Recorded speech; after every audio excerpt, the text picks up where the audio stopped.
Well, Corbus's didn't change, but yeah, Eudocia has a new one, and I forgot. Lorenzo I need to bring has myself one. up. In general. Yeah, no, you didn't use the new ones. You hurt me. Yeah, well, nah. You hurt me deep down inside.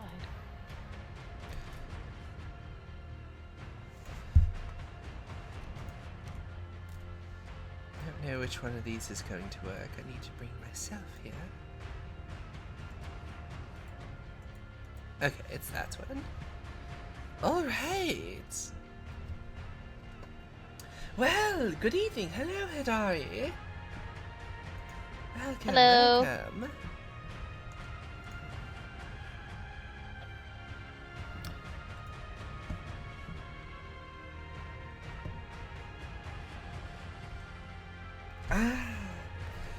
Alright, sorry for all the technical difficulties. Not that most of you saw it, but...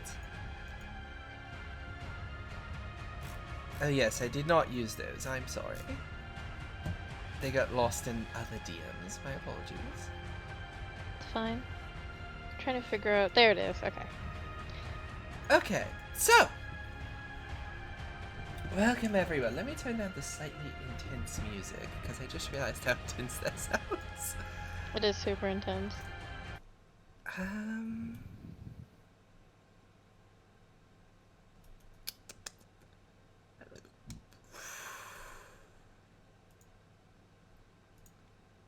We'll just go back to this for now, because it's calm, but relatively useful.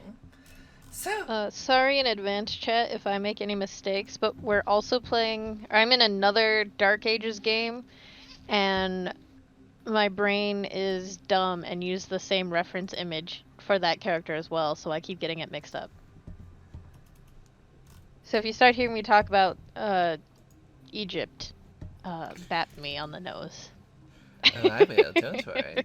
And I'm doing Genius unrivaled. Right? Look, I just really like that character art that I used as a base. And that artist doesn't exist anymore. And I'm doing fine, Hidari. We're just getting started with our episode 9. Alright, so last we left off, you all had gotten into your house. You met with the Archons. For player reference, that's Dionysus, Democritus, who is a Ventrue, and Olympius, who you did not get the clan of. Dionysus is a Cappadocian. You met Archangelo, who seems to be the I always want to say Chancellor, but that's not the correct term. Chamberlain. Chamberlain, there we go. Roman Ashad, who turns out to be one of the hounds. We met O'Shea, who seems to be a fairly normal individual, all things considered. He has mentions to our Lorenzo fellow that some things are not quite right. He needs some translation of these notes, but he's been so bothered by the sensation that someone or something is following him that he can't seem to focus on them, much less get proper sleep. So he's been a little paranoid as of lately, and it seems to be affecting his health overall.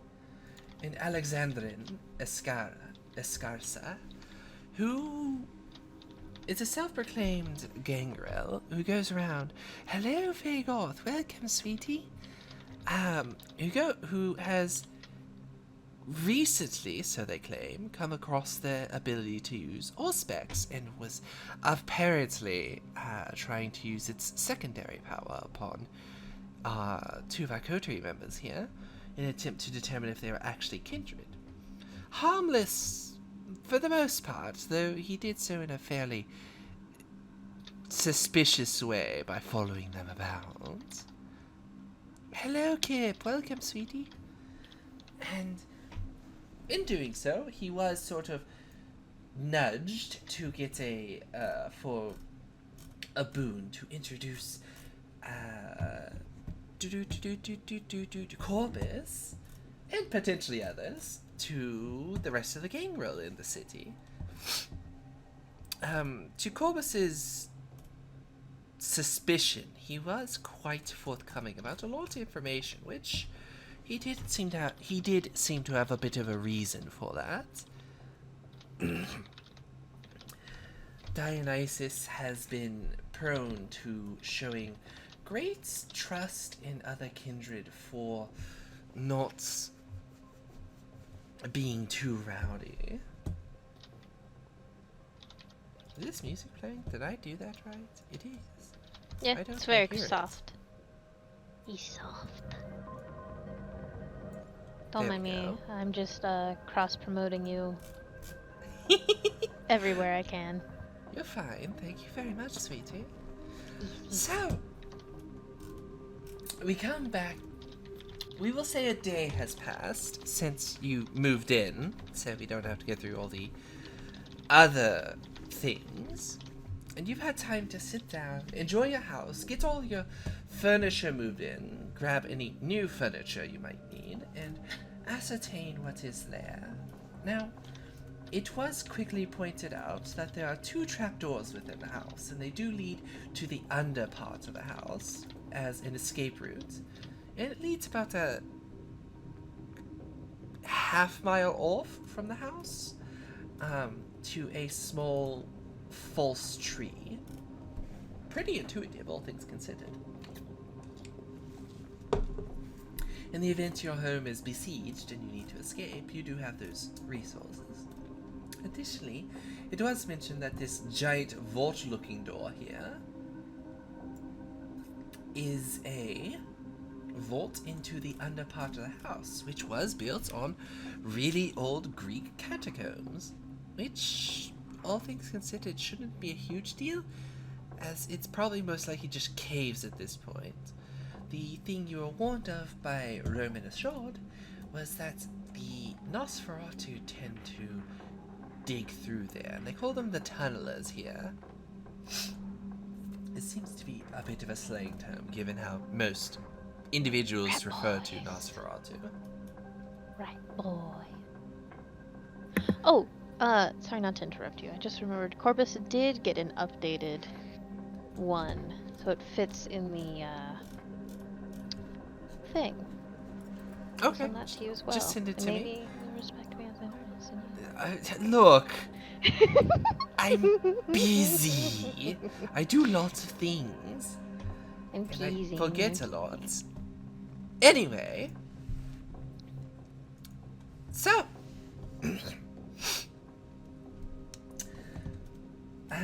for posterity's sake, and just trying to be fair, can you all roll me initiative? This won't be to determine actual combat. This is just to It's a fight give to the you- death. Yes, totally. Can't believe you're TPKing us. And also PC PvP. You can figure out all those acronyms on your own. I believe in you. I just work here. Difficulty 6. Yes, difficulty 6. I love Not you. that difficulty is actually accounted for here. That's fair. I didn't click on my token. Nice Neither and like Neither on my of you did. Yeah. T did, but I didn't have the thing up yet. Yeah, I Uh, did. Damn, I gotcha. Go ahead and Can I roll use this again, one? T. I'll correct it. Don't worry. You just add me and 2 clicks too many for you, my man. Yes. Yes, far too Blade, we're many. all gonna fight. Hey, you rolled the same thing! Nice! I rolled 10 twice in a row. High five. That's all your luck for the night. No, I'm very lucky. You are very lucky. I'm jealous. That's probably the best roll I'm gonna have all night. There we go. Unfortunately. I believe in you. Thank you. Alright, 15, 14, 8.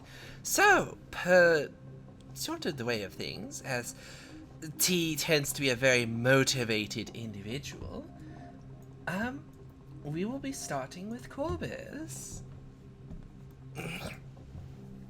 Dear Corbus, what is your first task of the new evening? Everyone spin the blood. It is the new evening. Slurp, slurp. Well, first things first. If I wake up faster than any of my children, wake them up.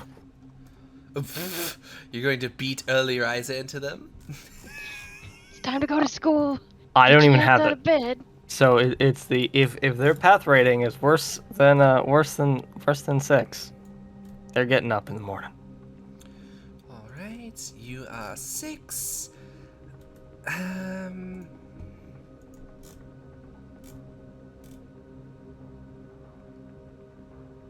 Their legger is okay.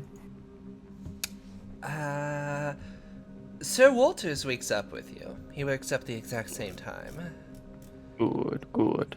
And Sir Legger So we're all does fine as then. well. Yes. So, they both wake up at the same time. Maybe with a little less earnest as you are. As, you know, it's a little new to them still, but... I say that and then immediately look at the person who's named Ernest subconsciously. I love how the brain works.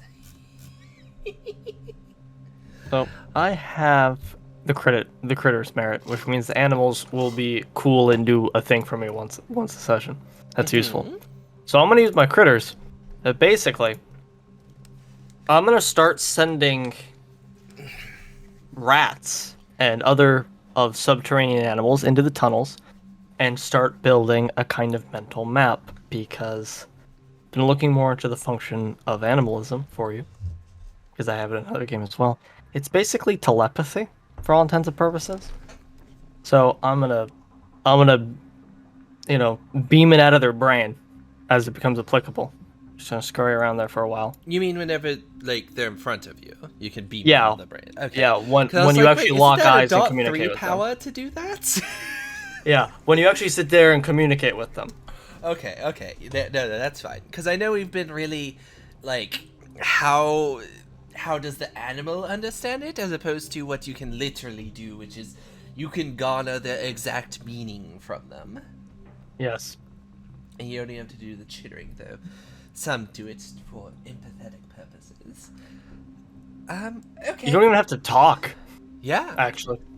You just know. It's the thing that animals do, because dogs really only, well, I shouldn't say they really only, but they bark mostly for our sake, and so do cats. They meow for our sake. Rip it right out of their head.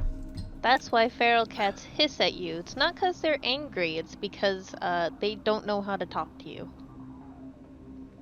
No, it's because they're angry, Fun because fact. feral cats Well, need to- sometimes, yes, they are angry, but if they're, like, nice, like their body language is chill, and you're petting them and they start hissing, it's just because that's the only sound they know how to make. They don't know how to meow. Okay, so we are doing that. They will likely take at least the night, if not longer, depending on how you instruct them to get through the tunnels. And notably, the tunnels are pretty big, just by taking a gander in there. And that's not to say the tunnelers haven't made them bigger or provided offshoots, so they could be windy and windy. That said, you'll be doing that. Is there anything else, since that probably won't take you more than like 15 minutes to start the day? Oh yeah. I mean, honestly, it's time to get his actual noble statue assured. So he's got to send a bunch of letters, which is probably what's going to be the start. He's got to send one to the church and the diocese. He's got to send one to the duchy, and then whatever duke rules the territory, if there even is one yet. If there isn't one yet, he's going to assert his lordship over this part of the city, and then he's got to wait for contestants, and there might be a fight. He might have to duel someone. It's a whole thing. So you got to send out all the letters saying, I'm here, this is me now, no one else is here to contest me. So yeah, you don't like it, come find me about it. Not Okay. exactly those words, but basically the long and the short of, I'm here, I live here now. I by this right from this guy who's probably dead now told me that I was owed this amount of land in the new Latin Empire, and I say it's right here. Good news, actually. The person that would have allotted you your rights of, lordship in this case, and land, is actually, like, I don't want to say, like, a grand descendant, but is actually still alive, because he's someone's ghoul.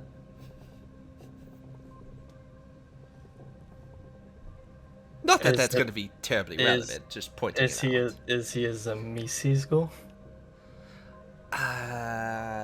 Yes, actually. I had to think, I was like, wait, yes, they are. And the second question is, am I thicker blooded than their Domitor? No. It is it is your sire's,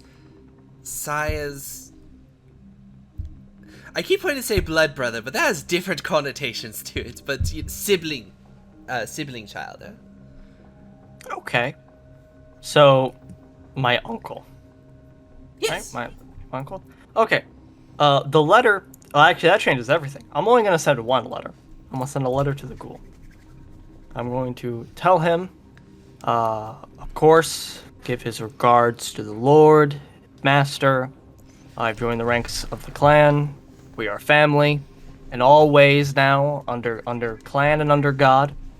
And I, for the clan, wish to have my territory established here. Your territory within the clan. Yes. Yes. Well, my territory within the Latin Empire, and that if there's any problems getting me established with the duchy, just establish me as basically what he is that he is he's basically part of a knight order for all intents and purposes.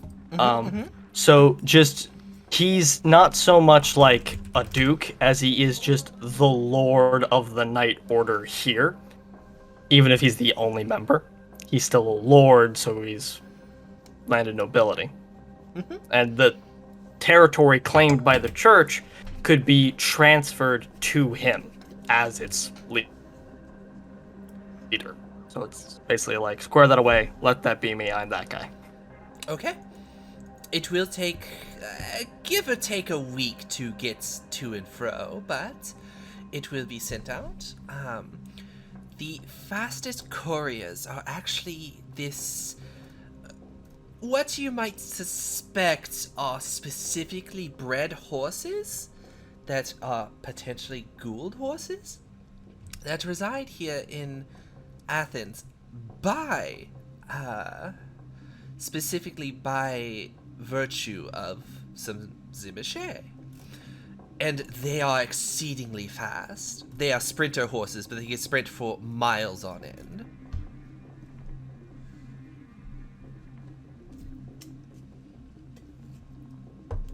So they are, the Tzimisce presence is here, even if it's not, oh hey, here's, Lord Tzimisce 1, Lord Tzimisce 2, etc, etc, etc.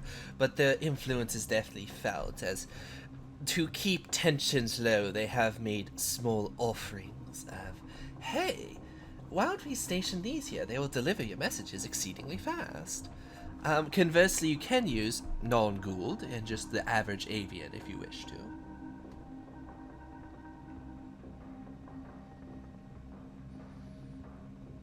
Dear Corbus? Yeah, I mean that makes sense. Just give it to the Tzimisce horse. Give it both a letter to the writer, and then maybe kind of implant the idea of the contents of the letter into the horse itself. So when inevitably it reaches Tzimisce territory and someone texts the horse too, All right. whether or not the letter gets stolen or doctored, at least the idea of the message will be sent. Sounds good. Go ahead and give me a animalism roll for that one. I'm going to ensure that you're successful in that. Okay, manipulation. Now, Ken, what's my difficulty? Difficulty 6. Good force. Force success. And you're solid. Wow. Okay, Corbus. Be a lucky shits. Yeah, that. All right. That horse knows the message. He understands it. You do get the feeling the horse is a lot more, I don't want to say smarter, but self-aware than the average horse. It nods its head at you, and once it sprints off, this boy goes. He doesn't go, like, at any sort of supernatural speed, but the way he goes you'd expect, like, in a charge into battle, not long distance traveling, but it should take about a week. We're going to move to Lorenzo. Dear Lorenzo, what is your humanity, not humanity, your road rating? That'd be you, Vazrik. Oh, I thought I unmuted myself, but apparently not. I was speaking.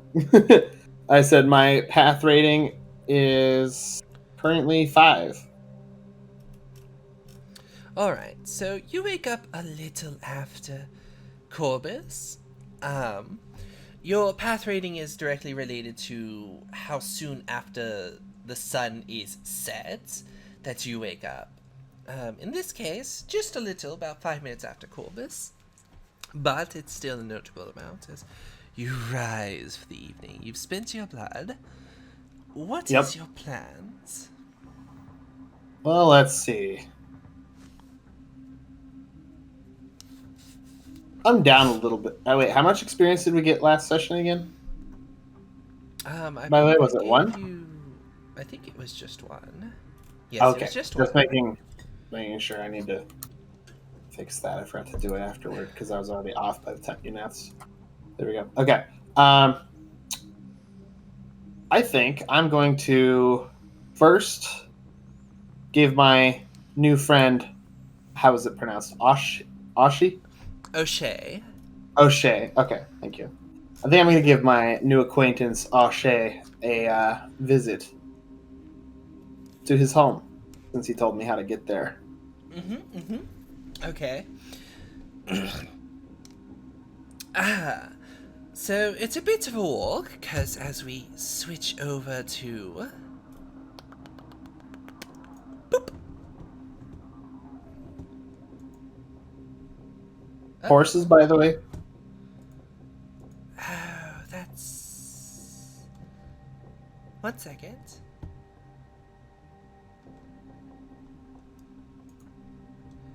Alright, let me close that. I think Lorenzo would probably want a horse, right? Because he's got that. Very much. Can you imagine him limping up to the house, just like, O'Shea, please. I know he wouldn't be out of breath because the vampires don't breathe, but like, it would just take hobbling me his a way. while with my leg. Yeah. Yeah. Had an issue with it wasn't linking the DM side of things to the player side. I had the window we're capturing is the player side of things, so I can have the DM window open and move things around, but they weren't synced together because I moved you guys. Oh, and they're still not synced together. That's not good. Oof. Give me 1 second. Switching over to this.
many technical difficulties today.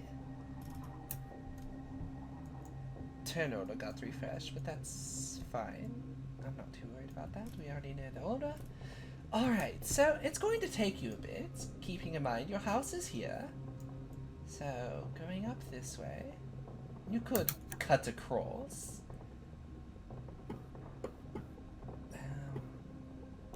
Are these miles accurate? Give or take. I'm not going to say they're down to the exact mile, but that's still quite a walk. I'm definitely not getting there in one day then. Shit.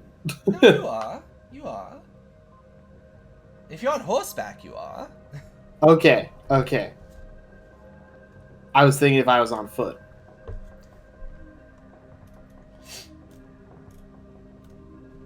It's likely going to be an entire night getting there, but you know. Oh, jeez. How did we get here without burning in the sun?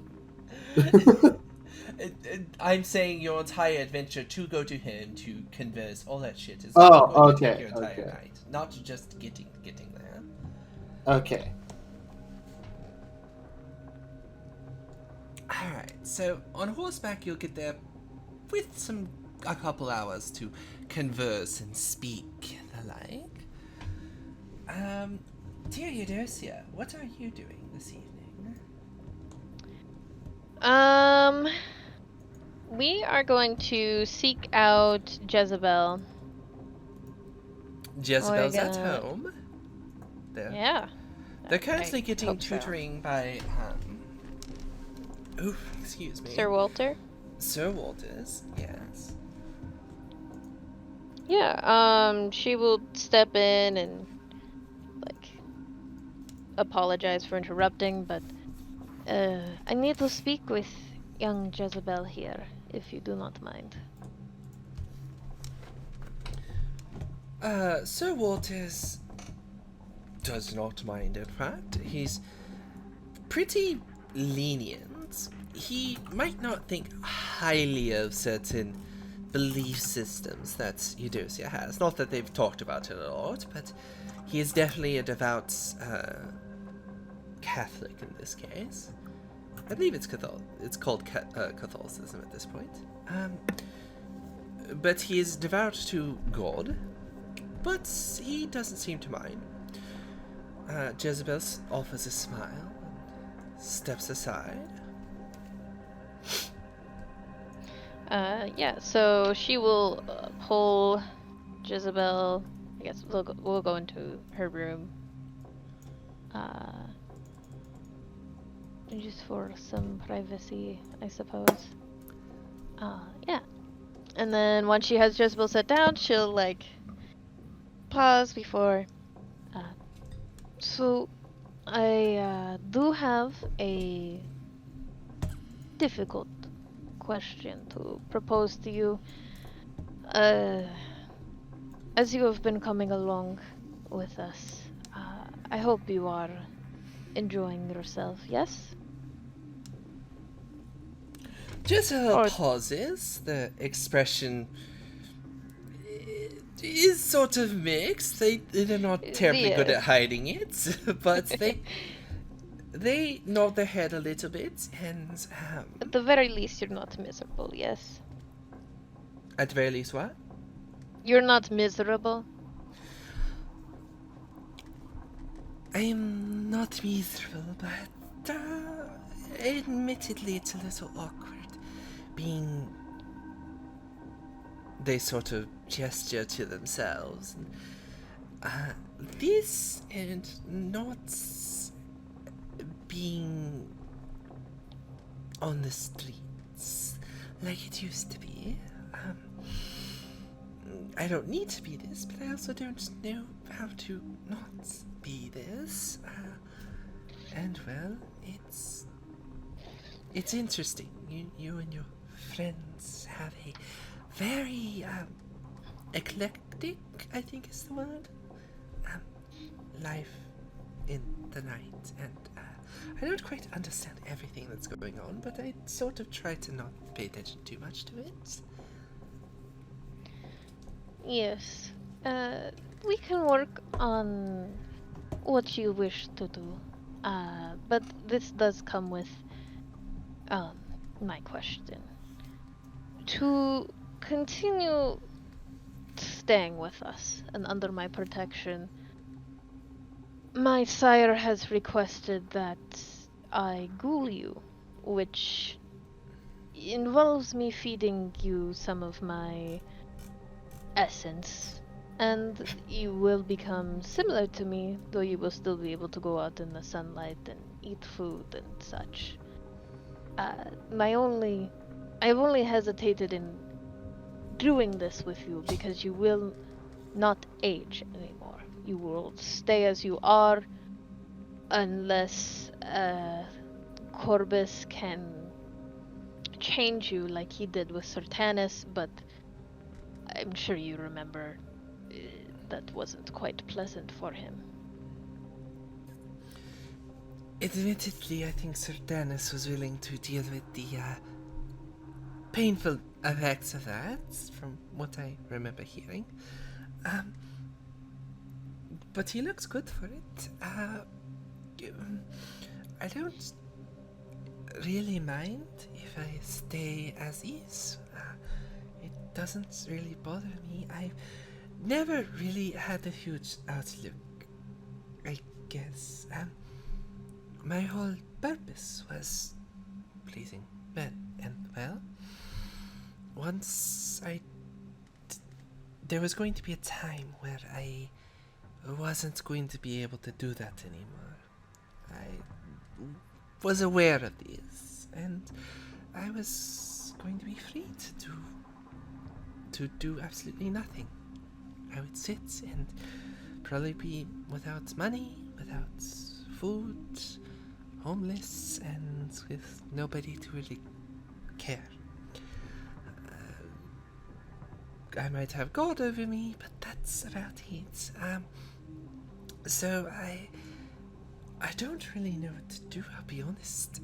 It's really unnerving. I've sort of just been following along. So if it's the rules, I don't mind. It just Miss Bringus, I don't have qualms against it, but I don't know what to do with it. I don't know what to do with myself now.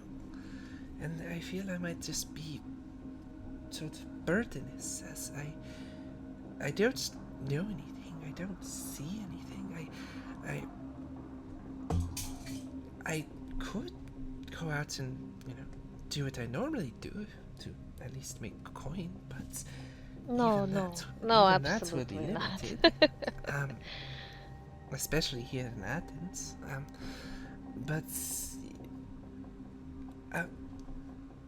this might seem silly, and you just said no, but if I get good enough at it, I do know men who tend to drink a lot, tend to talk a lot, if that's useful, and I just don't know what to do. You could make me as you are, and I would still sit here and wonder what to do with myself.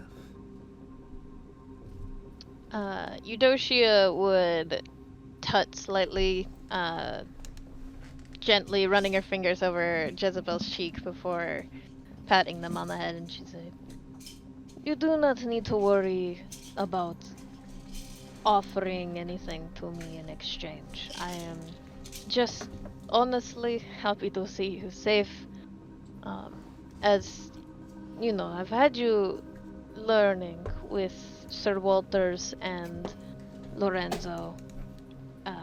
I've had them try to teach you, and hopefully we can get you an education in something, and maybe you'll find something you're interested in there. I did not take you along with me just to put you back on the streets, I promise. And it is no problem having you here. I quite like having you around. And if you are comfortable becoming a ghoul, I will happily grant you the gift, and we will continue as is for now.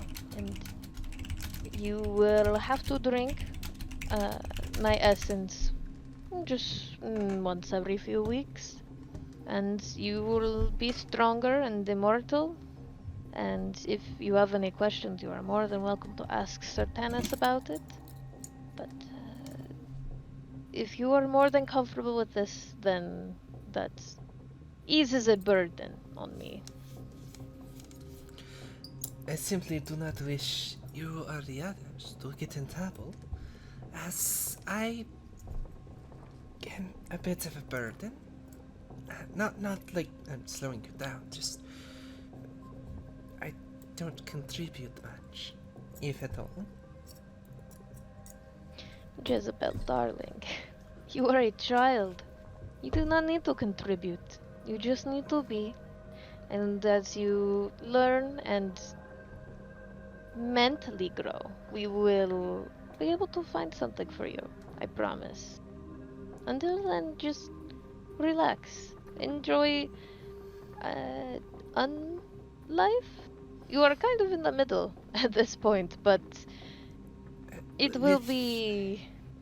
With all due respect, Miss Blingus, most my age would either be training to be fighters or lords, and most actual women my age would be likely experiencing their first, Yes, So I understand. I am, yes, a little childish by. They sort of raise their arm and sort of wave it as they are still technically malnourished. Years of malnourishment, and then suddenly being fed normally doesn't exactly make up for 13 years of basically eating scraps. Yes, and of course that is what we are doing with you right now, are we not? You are having an education and learning. You may be a bit behind children your age, but you also now have the possibility of eternity in front of you. So you do not need to worry. You quite literally have all the time in the world.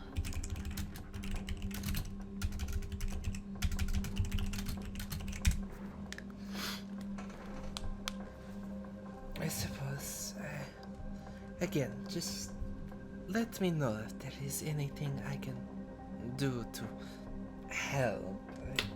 I don't like seeing the others so willing to put their bodies and swords on the line while I simply sit and watch. Your cuddling is appreciated. It shows care that I don't think I've ever had, but it also feels like I'm not useful. Of course, I understand that feeling, and I apologize if I've been suffocating. I am just, seeing others in your situation and been similarly close to your situation. I do not like to see it. And if you wish me to back off at all, you should let me know. But do not worry again about contributing. Your best contribution right now is studying and learning as much as you can. And that way, when you know enough, you can contribute with helping us information. And perhaps you can help us do things in the daylight in which we cannot. Her eyes sort of light up at that, and they give a nod, if it would help. You said I needed to drink your essence? Yes, well, my vitae, which is essentially my blood. Oh, that's... You watch as their face sort of, like, they're already a pale individual. They sort of pale a little more at the thought of, touching blood, but they give a very brave nod. If it's what must be done, then, yes, of course. Do not worry, I had a similar reaction. I do not care for blood and gore either. And she'll kneel down and then use her nails to open her wrist, and she'll hold it up for Jezebel. Jezebel will hesitantly lean down and sniff it once, as if like expecting something awful. Takes a deep breath and leans down and goes to just lick it, but it's almost like a compulsion. The moment they lick it, they immediately latch their lips to it and give a groan of approval as they suck down a VTU, as we will call it some 20,000 years in the future. And assumedly Eudocia pulls them back, and they look a little more refreshed, and after even a moment longer, the skin goes from the pale gauntness it had to a slightly more fuller complexion. The eyes a little brighter and sparkly almost, as they give a pleasant smile and look back, as if wondering if that was exactly what they were supposed to do or not. Yeah, Eudocia would smile before giving them a quick hug so as not to freeze them to death, and then stepping back and... Alright, if you do not have any questions for me, I insist you head back to Sir Walter's and continue your lesson. Yes? They give a nod of their head and quickly almost scamper from the room, as if trying to ensure that the usefulness is furthered by this learning they're doing. Whether they have any knowledge of how this actually will work or not is entirely within their own hand. We do, however, jump back to Vazri. We sort of passed over Lorenzo to sort of emphasize the amount of time they were traveling, and now we come back to them as they arrive some hours after, which takes into account Corbus's letter writing, anything else he wanted to do, and Eudocia's talk with Jezebel. But now...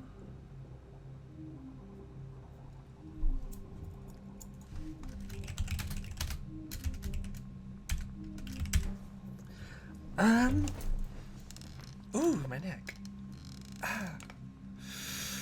Ooh. Just cracked my neck. It felt amazing. Alright. So. Yes, I was going to O'Shea's. So, as we slip back, I will do that from time to time. It will be something that, depending on what your actions can consist of, if your character would take, say, an hour or something, where everyone else is going to be in that moment and not really traveling a lot, or doing stuff that is rather mundane, I usually try to get a few actions out of those people, and then things that might take longer, what you want to do will definitely take longer. I usually hold for last, regardless of what the initiative order is. Had you wanted to, say, stay around and research or talk to any of the ghouls, I would have had that be a more immediate, but since you're traveling, I usually cut between players and then bring you back to the focus, so don't worry about it. I rest assured, I try to ensure everyone gets a proper amount of time on screen. It will get a little more divided up as we age your characters, because just like in any D&D campaign, the higher level you get, the more in-depth you can get in with the fellow wizards or other fighters, a fighters guild, barbaric traditions, that sort of stuff. With VTM, it is the politics of it all. You will slowly be ingrained more into the more permanent politics, as opposed to just the transitory politics of each city. You're going to get into the politics of Athens, but shortly after, you're going to get into the politics of the Cappadocians, the other Tzimisce, the Ventrue at large, and learning who holds what and garnering favor with them, which will come in time, but I'm trying to feed you into it slowly, especially since we did shrink down from 5 players at the beginning of this whole chronicle down to now 3. So I need to consolidate things a little more, but also make sure it's balanced out, because I had a lot planned for 5 people.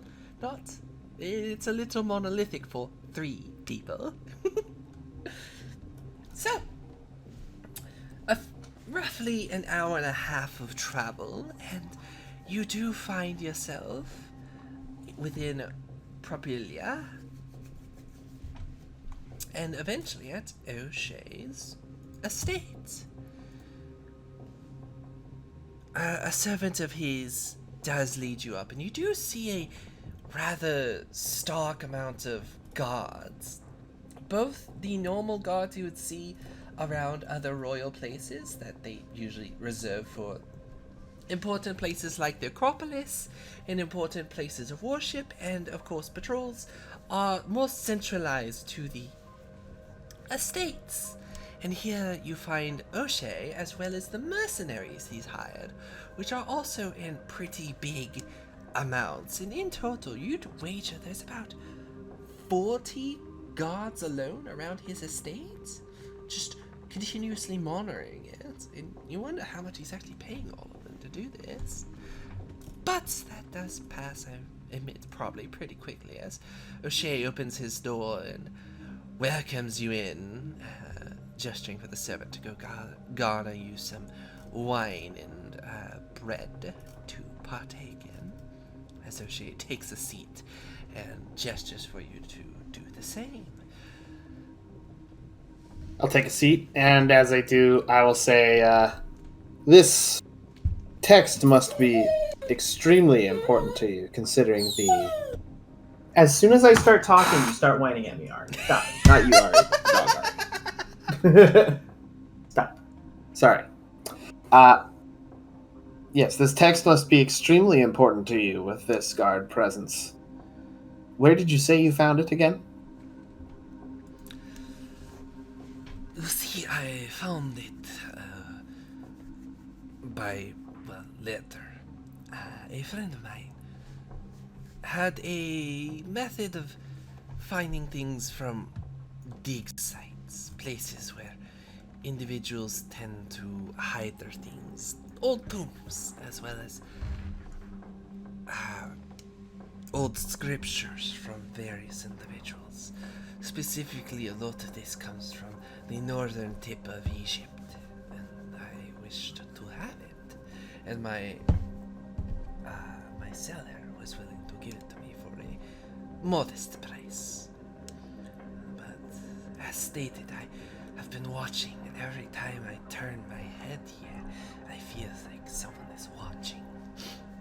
Not so much now, but in nights leading up to tonight, there's been something or someone watching me as I go over these, and it seems like they get more interested and closer to me each and every time I open these scripts. And with that, he reaches under a table here at, and you realize there's a lockbox that's been embedded into the table fairly recently, it seems, since the lockbox itself is not of the same wood as the table.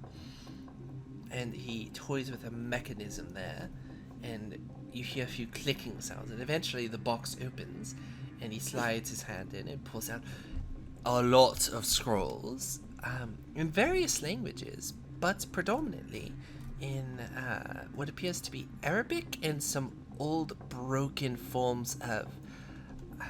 you've written down your languages now, right, Lorenzo? Yes, I believe he said it had some kind of, like, Germanic script as well. Yes. If I remember correctly. Yes, it is Germanic, Egyptian, and what appears to be some old Latin, sort of cobbled together.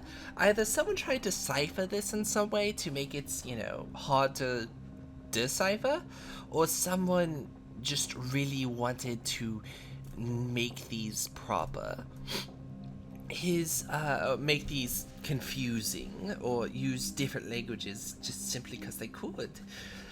O'Shea, it thinks it is because they're trying to develop their own language. Potentially. However, he does bring them out before you, and do you wish to try and make a rudimentary translation attempt on them, just to see if you can decipher what they're getting at? I am fluent in every one of the languages you listed. Am I able to piece it together just with a glance, or would I still need to make the check? You still need to make the check simply because it's one of those things where it's so cobbled together, it's like mixing other words together. Again, it's like they really try to mix these languages into one. Okay. So what was the dice pool you wanted? You can use intelligence academics. Okay.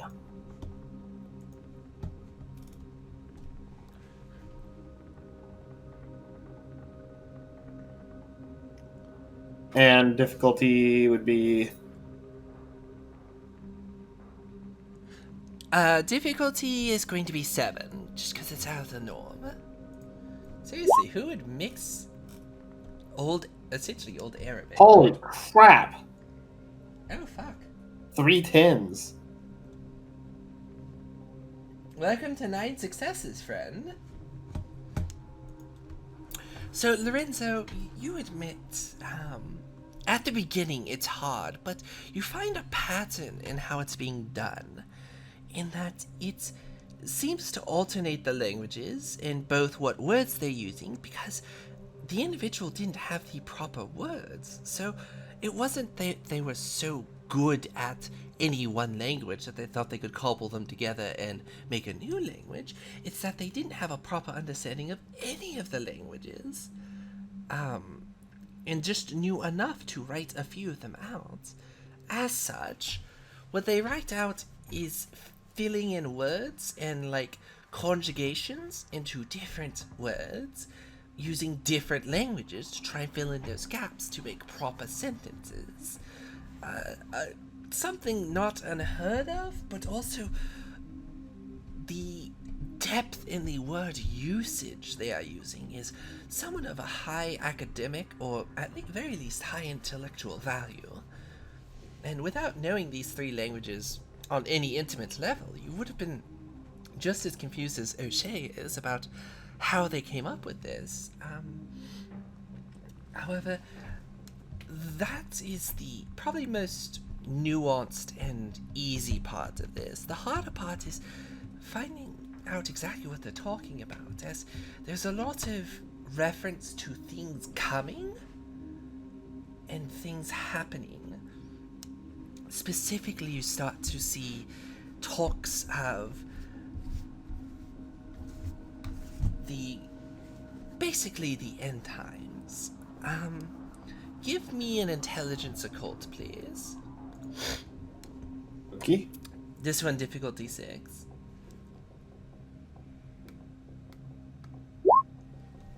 Another 6 successes. Jesus Christ! I'm so good at this.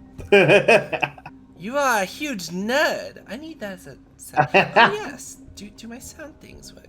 Oh, hello, Lade. Welcome. Welcome, sweetie. You're gonna use the sound alerts to call me a nerd? Mean. I should get that as a sound alert. I don't even know if mine work currently. They should. I think I fixed it, but I haven't had a chance to play with it yet. Chad, I am being bullied. Okay. So, Wow.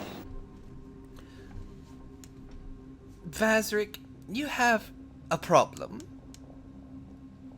The longer you read this, the more you realize this is someone's, likely a kindred's, mad ravings about Gehenna, which is the end times. It speaks of the blood thinning, turning into water, and leaving kindred powerless as the fathers of old rise and take back their blood, killing off all those that would otherwise be their children, consuming them and bringing the world into a new age of darkness. The A world of ravings darkness. go on and on and on, and they continue to talk about things that are starting to get more intimate about the kindred or the Canite condition. Things about how they haven't fed in weeks to try and stave off the coming doom they feel is there. Their anxiety arise, and they see the coming and the falling of what's likely is concerning to you, but the falling of various clans. The Salubri have already fallen prey to this, as mentions of the Cyclops falling, its eye gouged out and left to rot in the sun. Next, the grave diggers, those who seek death as their form of study, find themselves the new topic of study, and that they too will find themselves hiding within the shadows and delving deeper into the lands of the dead just to get away from death itself. And intimate details such as certain Canaanite names start to pop up as well, and likely your anxiety grows as well. This is clearly a breaking of the silence, and whoever gave these to O'Shea either didn't know or knew full well what these were about. And in doing so, this could very well have written a lot of problems for O'Shea himself. O'Shea, I regret to inform you that these writings are the ravings of a madman.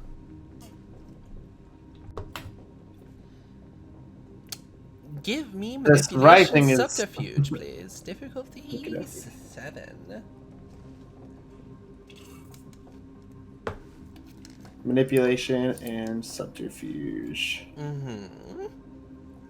Where did that go? There it is. Ah. Excellent. The thing you're not good at.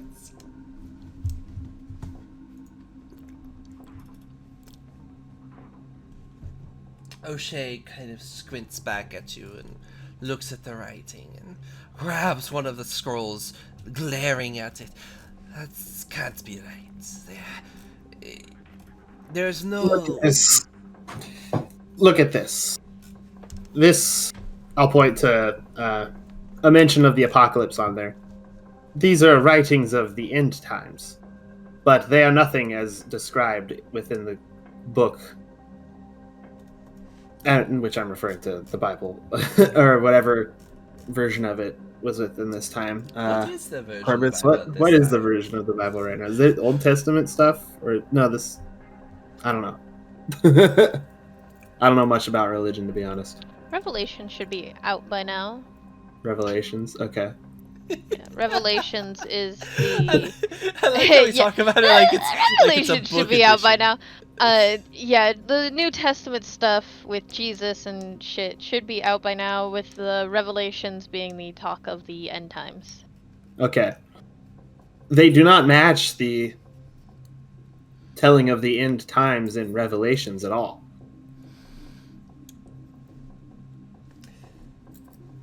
Blessed be God's God and my soul, but that's... There has to be some kernel of truth. Maybe it's disguised as the ravings of a madman. There cannot be any way that someone went through this much effort to cobble their and butcher their language just to have this much. He seems. Well, I'm he going to doesn't- point out I'm going to point out a section where they're describing their hunger, and I say, in this section, the author describes their starving. As they wrote this, they must have been starving to death, going mad in the process. Do you sort of translate the words themselves and cobble them together to tell him the meaning of these words? I'll point out the ones that are important without breaking the silence.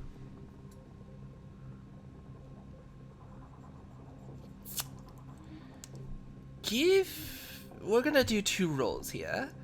We're going to have you do manipulation academics to properly detail the words and what they mean and how they were brought together. Okay. And what difficulty would That one be? would be difficulty 5, since you've had time to analyze this and decipher it yourself. So you're not going to lie about the words, but being able to change his viewpoint using this knowledge. Okay. Here we go. 4 successes. All right, and then manipulation subterfuge. Add those 4 successes as 4 dice. Okay, cool. So Difficulty modifiers is still going to be 7, 4. however, as O'Shea really wants this to be true. Yes. Jesus. Wow, that's a lot of successes. Your breaking down of the words does bring a look of dread upon O'Shea's face as he slumps back in his chair, limply holding the scroll in his hand and looking almost distraught. If you had to find a broken man, this would be that. So assured in his recent paranoia as a reason for why these are important, and these findings having to be something that's important. He now feels his time is wasted, his soul crushed under the idea that these are just meaningless rantings of a madman. He looks to his scrolls and sets it on the table and sort of leans forward, his hands on his elbows on his knees and his head in his hands, gripping at his skull, where you see clearly he's rubbed at his hair so often in his anxiety that he's starting to get not so much bald spots, but his hair is starting to shorten in those areas from pulling it out through rubbing alone, and his stresses finally start to show as his happy and joyous facade of having a fellow academic to help him figure out these secrets simply bestows upon him that it could all have been simply for naught. You did bring up a good point. Perhaps it really is disguised as madman. Or as a madman. There could be a deeper code, but I recommend caution. You say you've been feeling like you're being watched, but when you look, there's nothing. The devil hides in many things, my friend. You believe the devil is hiding within my own thoughts. These things radiating and showing me this presence that I cannot see. You believe it to be the devil simply because I have these rantings of a madman? He mentions cannibalism in this section. If that's not the devil, I don't know what else is.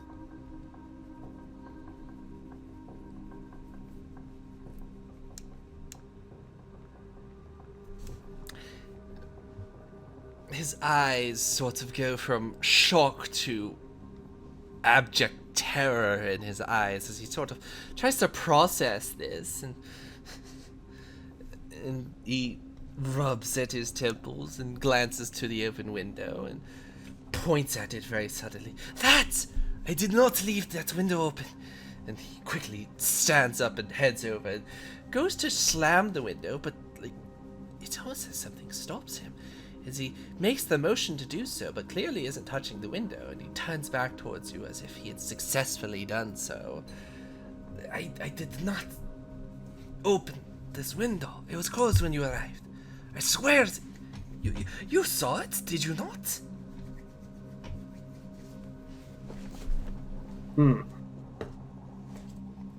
Was it closed the whole time? You're pretty sure it was closed when you arrived, but you also are pretty sure it was open. I honestly cannot tell, my friend. I believe it was shut, but I also believe it was open. How bizarre. Give me a wits occult. Okay, wits and occult. Difficulty 6.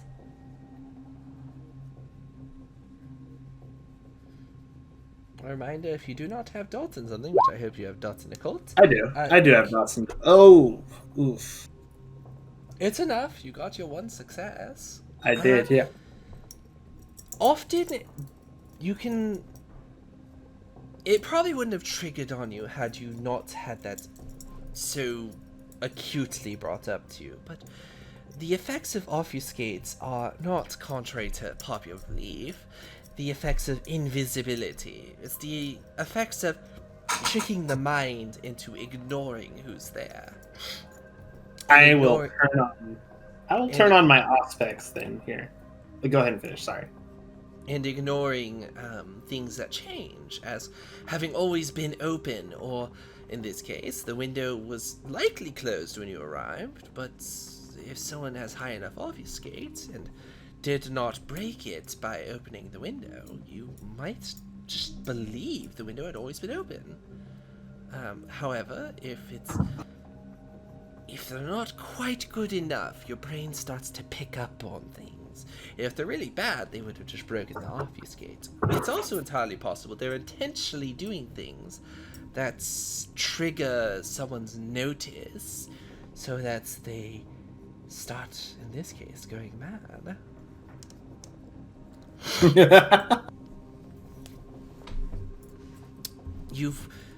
I'll tell you what, O'Shea. I have connections within the Catholic Church. I can take this book. I can have it given to a priest.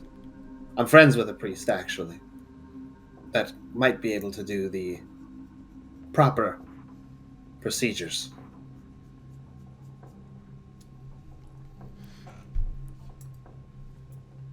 What do you say?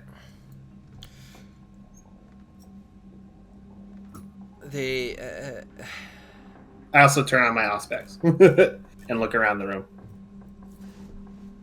Give me... I believe it's perception alertness to try and break someone's obfuscate with Auspex. Is that correct, T?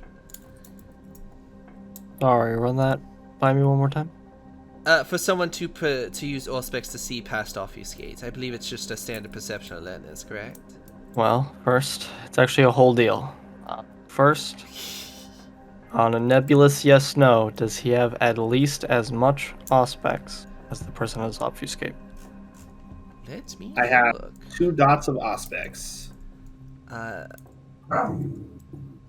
They do not. Then it's not possible. He will never see through it. Well, there you go. If someone is using obfuscate, they're either better at it than you are at Auspex, or they aren't there anymore. It's entirely possible they just ran up there, opened the window, and then ran back down. It is, and they might not even need obfuscate for that. They might just poke it open and wait until someone notices. If they're just a good sneak, they're just a good sneak.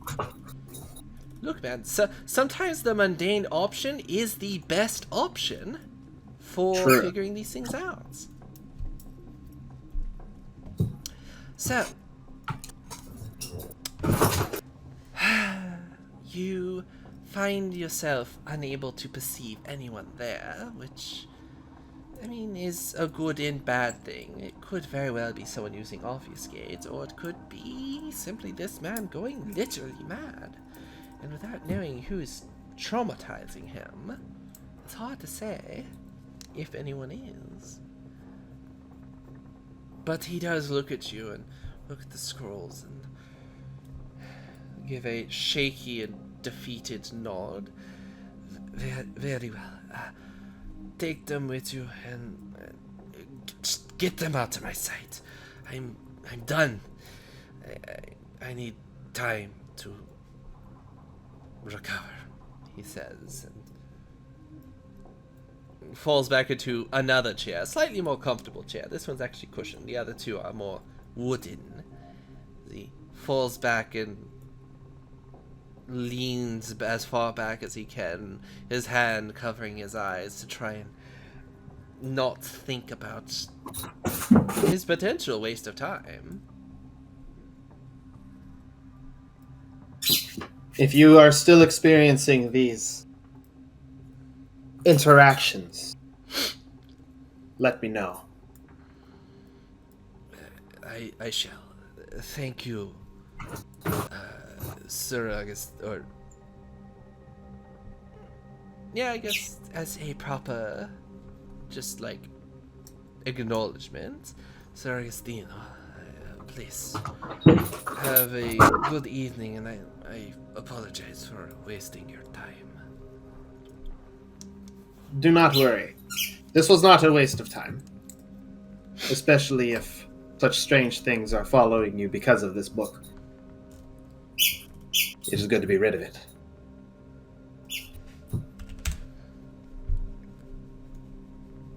It's Have a good scrolls, night. to be fair, not... Oh, scrolls. I'm sorry. Scrolls. I meant... Okay, replace book with scrolls then. My bad. He nods and sort of dismisses you and calls for the servant from earlier, who quickly comes in and escorts you out with the scrolls in tow. They do provide a small satchel for them. Okay. And with that, you will likely be getting back much earlier than anticipated, as deciphering is exceedingly easy for you. Yes, it was. Also, my next plan of action is actually to take these scrolls to the highest Cappadocian I know, which is Dionysus. So I'm going to go pretty much right next door and see if I can't find him. So, I think it was the Acropolis where I saw him, right? Yes, you're technically under the Acropolis, but that's the general location. So the issue with getting a meeting with Dionysus directly is simply by the fact that they often are in the middle of court doing other things or have things outside of court they are doing. Getting a meeting with any of the Archons will be something that, sure, they'll pin you in for like a decade from now. Shit. At the earliest, you imagine they will pin you in for, a couple of years. You don't get direct access to the big boys, sadly, unless you're like their child or something. However, In that you case, can drop them off with someone who can deliver them to him. Right. In that case, I think I'll write a letter for him first, along with them. Mm-hmm. That way I can share my thoughts with him. Okay, and what are you going to say in this letter? Or do you want time to actually write out a letter? I'll actually write out a letter. Okay. It doesn't have to be super detailed, but if you can give me the general thoughts, I will convey that accordingly. Okay, so it's going to have a translated version of the scrolls that are in Latin, just straight up Latin. And it's going to have my thoughts on the matter, which are these to a what do they call them? Kind, right? As a kind, that's like the mortals, right? Yes. Okay. As a kind, I would have thought these the ravings of a madman, but I see these as more than that. This, if true, is quite concerning, and I will make note of the mention of the clan that has already fallen, having been written in this, and then make mention of the description of our own clan being predicted to fall and then hiding in the shadows as being a note of concern as well. As well as expressing some level of skepticism to it, because this could just still be the ravings of a madman. But I thought it Alright. would be important for the rest of the Cappadocian clan to read this document. Or at least those who are... Do you leave this with Archangelo, who would be the one to deliver this, or are you going to try and find someone else?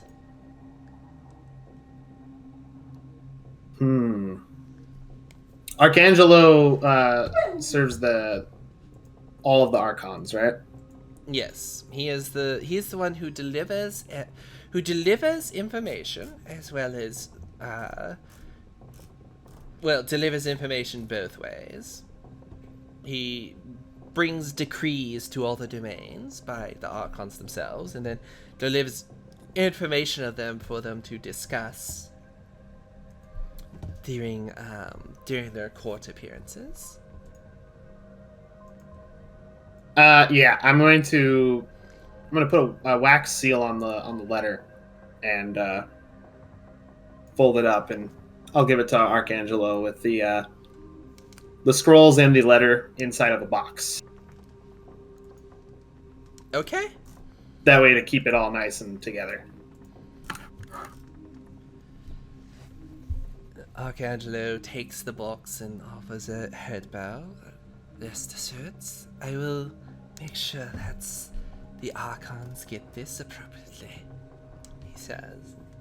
Gives you a bit of a confident wink before tucking it under his arm and heading into the court itself.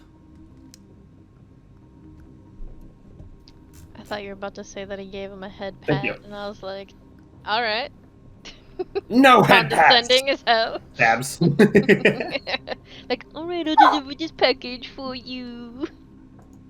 Get on your way. By the gods.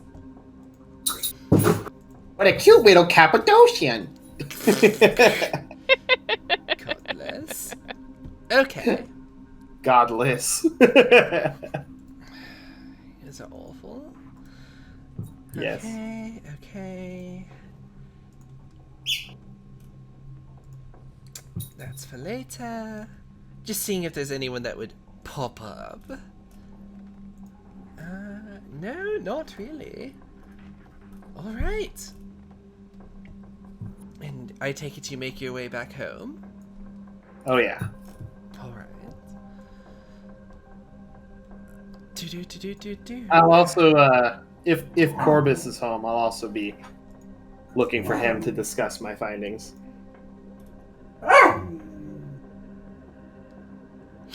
Alright, so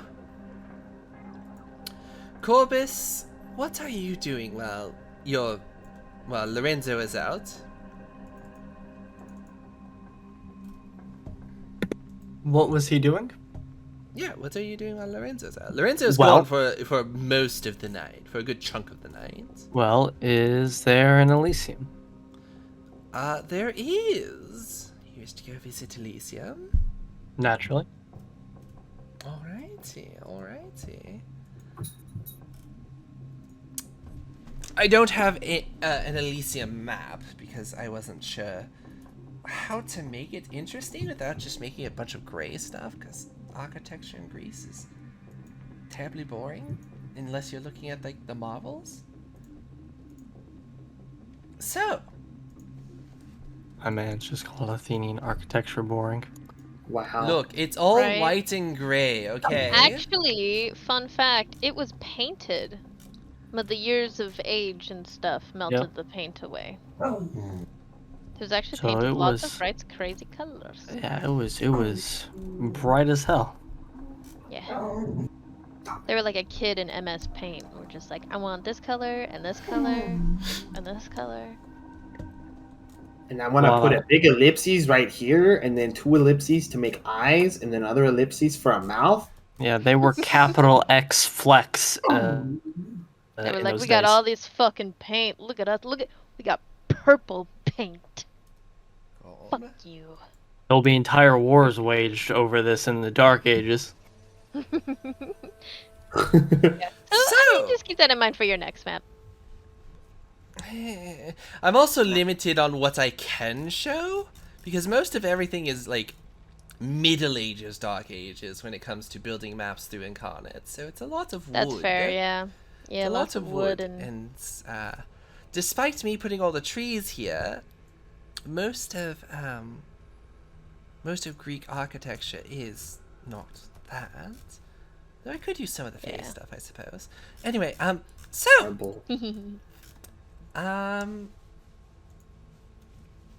dear Corbus, you actually have to let me know.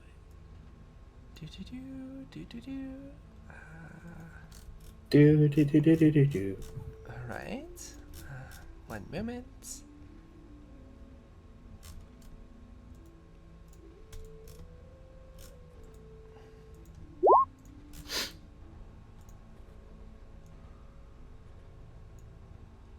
No, wait, that should have been 7. Fuck. Okay, doesn't change that much. So, Corbus, as soon as you enter Elysium, your eyes... the Elysium is fairly nice. It's almost like a converted open bathhouse, a public bathhouse, has been turned into a nice, more relaxed sort of tavern-like experience. It's still open air, so there's lots of ways to get in, but there's wine being provided, there's a party going on, and by party I mean people are being gay, but they're not, they're not super uproarious. And a woman approaches you immediately, and your eyes are drawn to her. And for a moment, everything else within the Elysium seems to get quiet and doesn't seem to matter as this woman approaches you.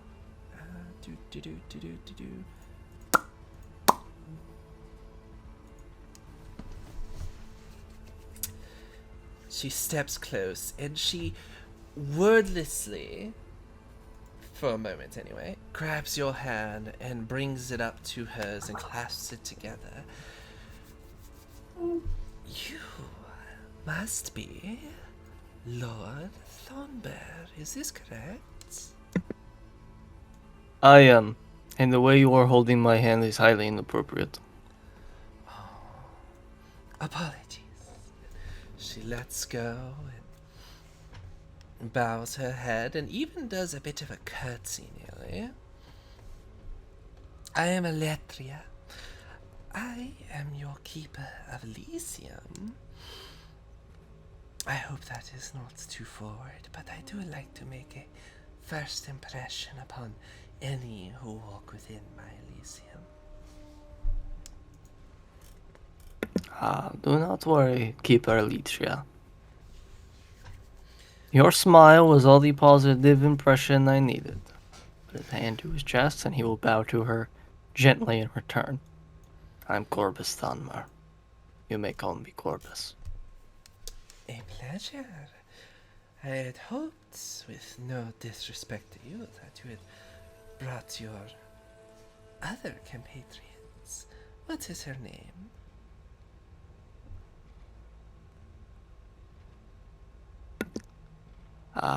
You ask of my compatriots in the plural, but ask pointedly for my only female company. Eletria. If you wish to know of Eudocia, you may be more forward. I like things of a very alluring nature. You see, I have a wonderful artiste who is trying to find a good model for sculpting, and I saw her and thought she would look lovely, but alas, I was busy. If you would be so kind as to introduce us sometime, I would be appreciative. I will tell her of your intentions and have her choose for herself whether or not she wishes to expose herself in such a way to you and your sculptor. You make it sound so promiscuous. You think Is I it have... not? I do not ask for those to disrobe simply for art. I cannot say the same for my artiste, but I would not have your friend Eudocia shirk her shawl simply because I wish to have art done.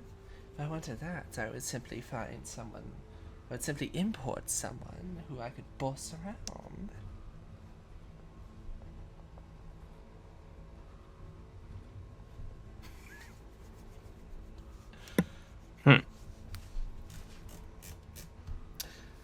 See, just because you facilitate but do not demand does not give you absolution. The man who wields the sword is as responsible. A fair point of contention, but rest assured, had I wanted that, I could have found many ways. I simply see her as an opportunity in this regard. I wish for her to be immortalized in more ways than one. And my artiste, I think, will find her very attractive for the purposes of his art. And no, he will not attempt to sully her in any way. That's much I promise. Not that he could if he wanted.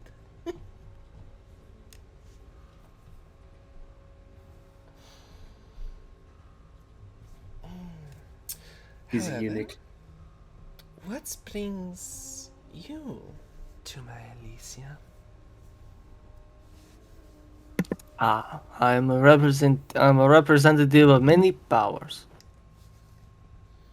The rise of the Latin Empire will bring many Tzimisce, of which I am only the first. I have come to open a way of peaceful integration and cooperation. I see.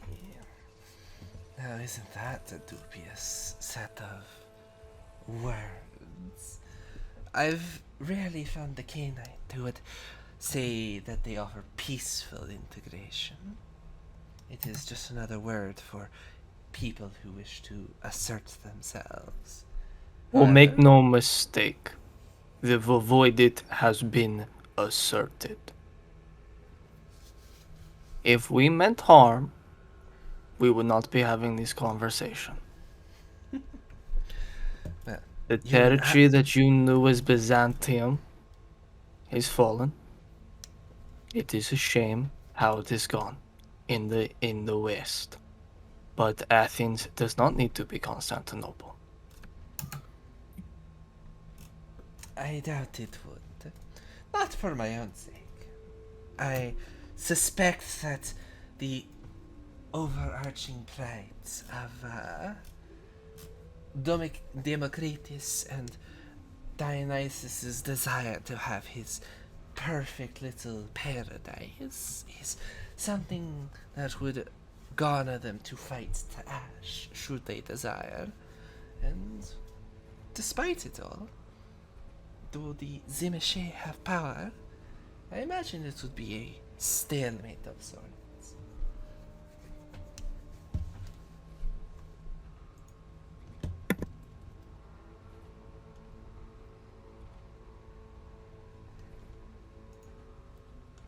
He looks at her for a moment and he says, "The Crusades have been fought off of the back of Ventrue and Tzimisce dynasties, and while contestments farther north have been fierce, ultimately this territory is to have fallen under Burgundian rule. So, I'm certain you will be seeing many more Ventrue in your near future as well. But peace is starting to reign over this newly formed Latin Empire." Indeed, peace is coming forth, and I do appreciate it. It opens time for more peaceful, more party, more relaxation, more endeavors into things such as art and written word and pleasant voices.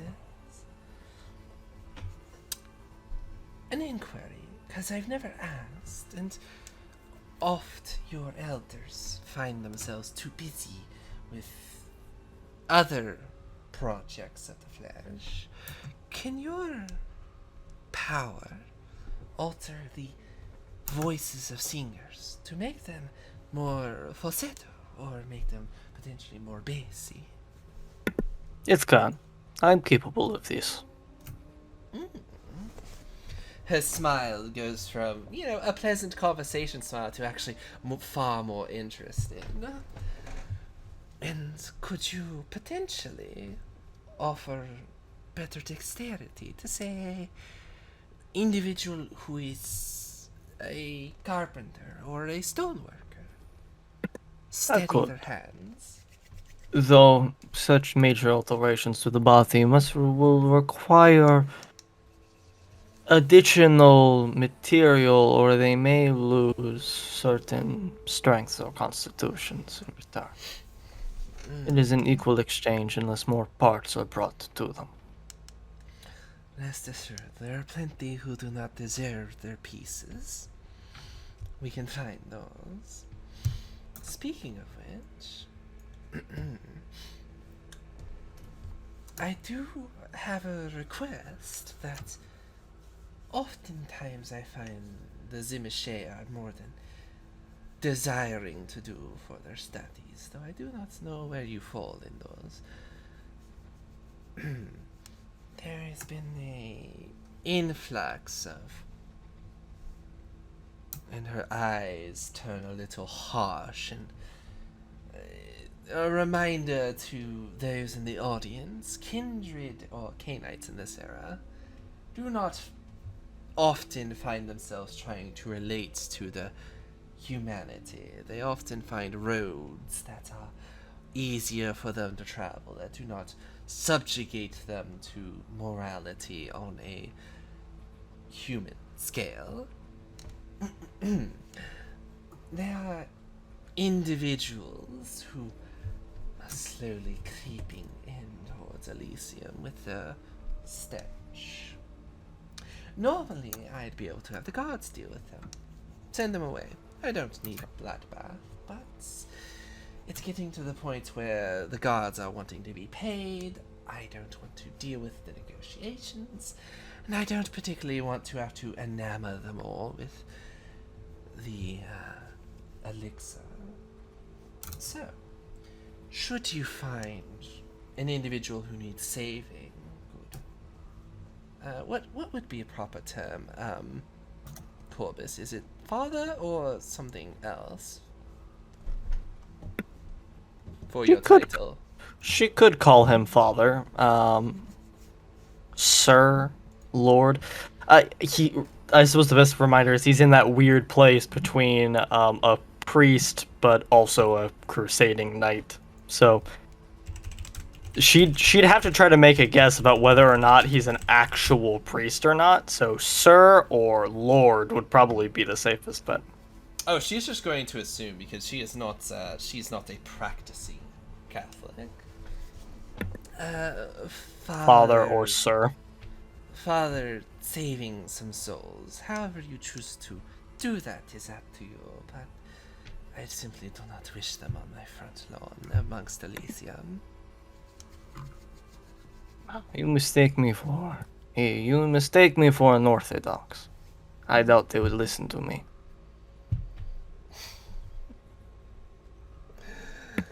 But I could certainly attempt. You can be forceful if you wish. The guards will oft turn ahead in this part of town. For the record, Elysium is held on the sort of edge of Agora and Kakropia, in the Acropolis, kind of in that small little. I can fucking point to it. I don't know why I'm wasting time not doing that. Sort of this area. So basically, at the bottom of the Acropolis plateau. Are they out there now? She will turn and sort of take a step out, gesturing for him to follow, and gestures just Follow. across the way, and you'll see under the shadow of someone's home, there are indeed some vagrants lying there, and they appear to be on something. That or they're drunk, one of the two. Often it is found that individuals in this city will get vagrants drunk to party with them and then throw them out. They use them as, filler for parties. So they get the free drink, but they don't get a warm home to stay in.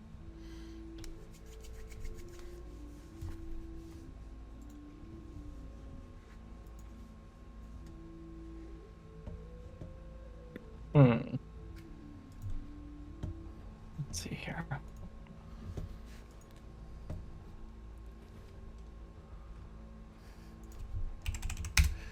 Chat is That's- wanting you to make some vajed out of them. Okay. Oh, I know what to do.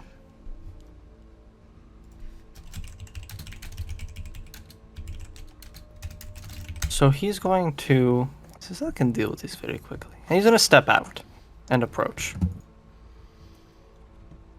The vagrants take a moment, but when you get within a couple paces of them, they all sort of look to you. It's three men, scraggly beards and unkept visages, their hair wiry and uncertain as they look up at you and clearly recognizing you a man of faith, assuming you're in your traditional red robes. He is. One does sort of slide to his knees and bow his head, and then the other two kind of look at him and make some sort of slurred, joking Greek that is so garbled by how drunk they are that you can't even make it out, but they both laugh at it.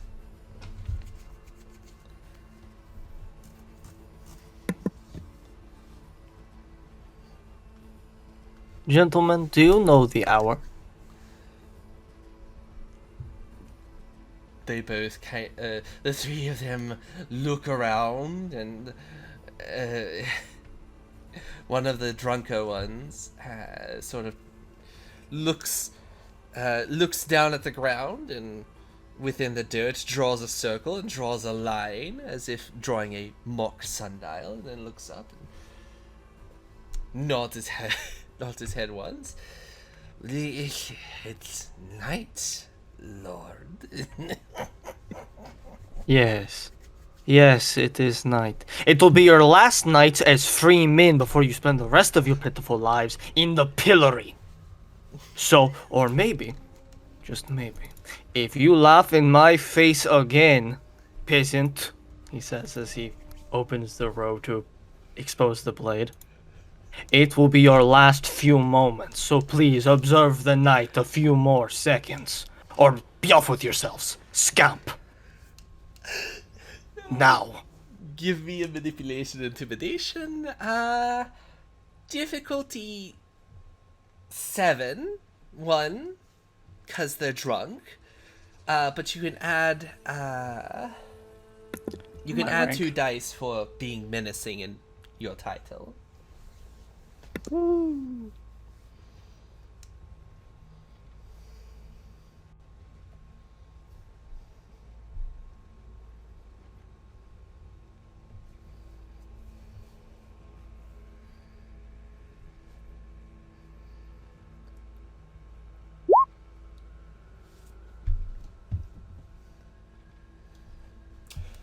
Corbus, you get the sweet satisfaction of watching two individuals, the two drunkest ones, scampering over themselves and literally falling a good 5 or 6 times before they finally get away.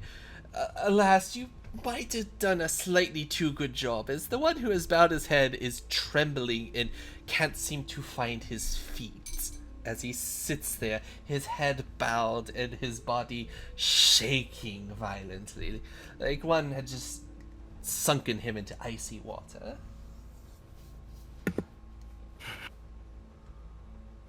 Corbus will reach down and grab him by his, kind of close the robe and bend down, hands under the armpits like he's a child, and lift him to his feet. Now, son, calm yourself. You'll be fine. Come on. Let's find you some water.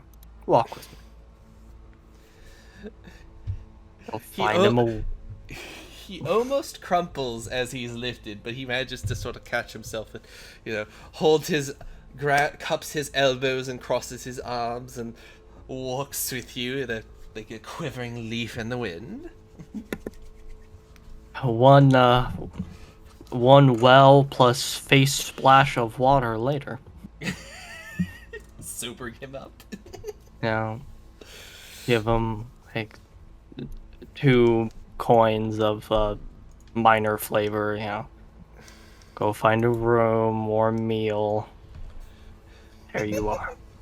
Generosity is the wealth of the soul, and all that, and then return to the Elysium. He will quickly make way and bow his head in thanks and mutter a convolution of "Thank you, Lord, please don't kill me. Thank you, Lord, please don't kill me," as he walks away, not even facing you at this point. He's still muttering that as he carries on. Eletria is conversely standing there in her doorway, one of the many doorways, arms crossed, clearly under her bust, as she...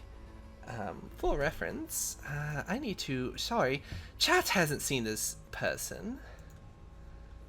Boop! That's Eletria.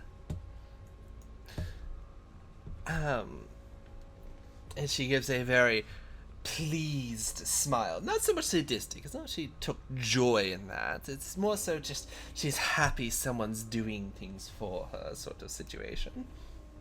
She watches Corbus approach. She bows her head.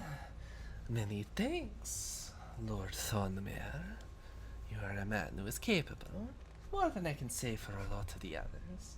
Normally, the guards can do that, or even the hounds will sometimes do it, but never at the behest of myself, and never when it's actually needed.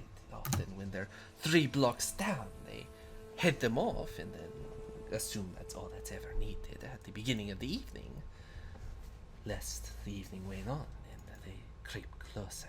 And if they ever sneak in, I'll be known for having degenerates, and the few Ventrue of the city often do not enjoy biting into the wrong thing.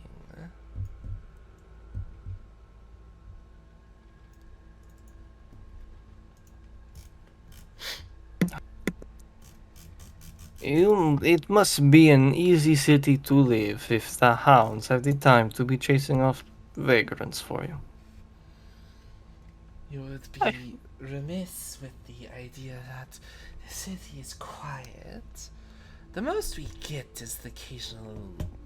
Her eyes sort of narrow and roll with a disdain that is almost palpable in the air about her. You can almost taste how much she hates it. But the tunnelers sometimes dig a little too close to the surface and spring out and nab someone for a nibble, and well, then we have someone dead we had to clean up, and reports of demons in the streets, but alas, it's a rare occurrence. May I ask you seriously, how severe is this problem with the tunnelers? Do they need to be dealt with severely?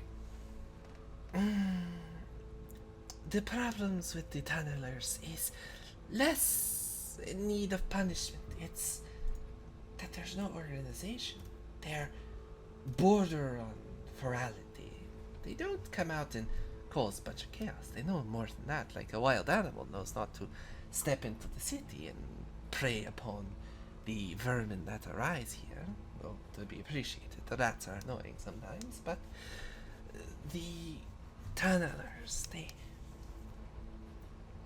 consistently make the ways for the Archons to escape if need be, but when the Archons have not a project, they just continue to dig and dig and dig, and sometimes they appear, and trying to reason with them is difficult.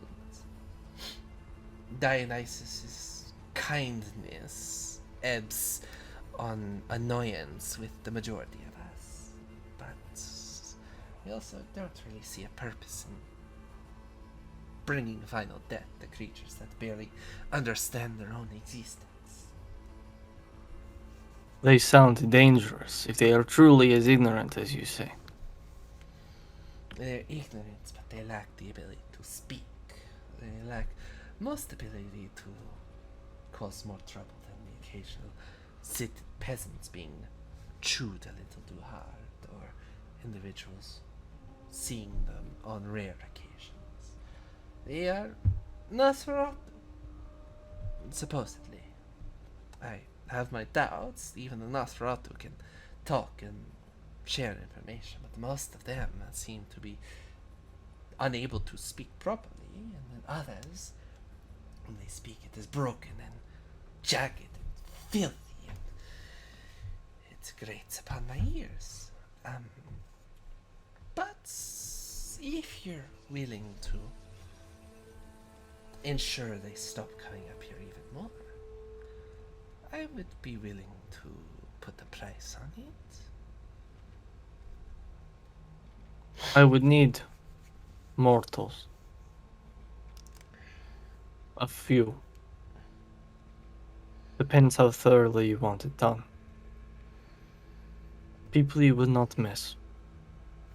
They would not be coming back.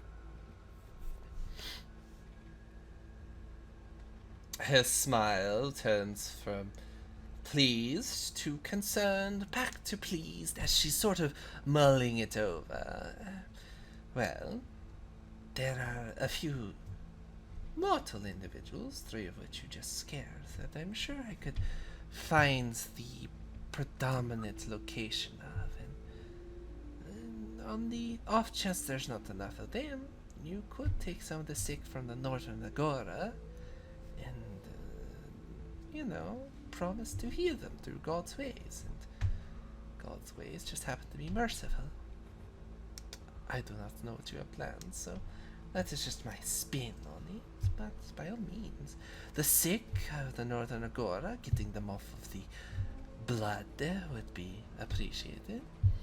But also getting rid of the vagrants would be much appreciated.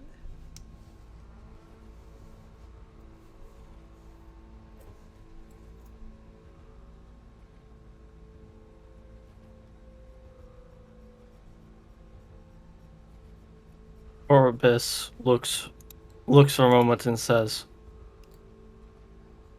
"Have you ever been to the land held by the Tzimisce?" Personally, no. I have not.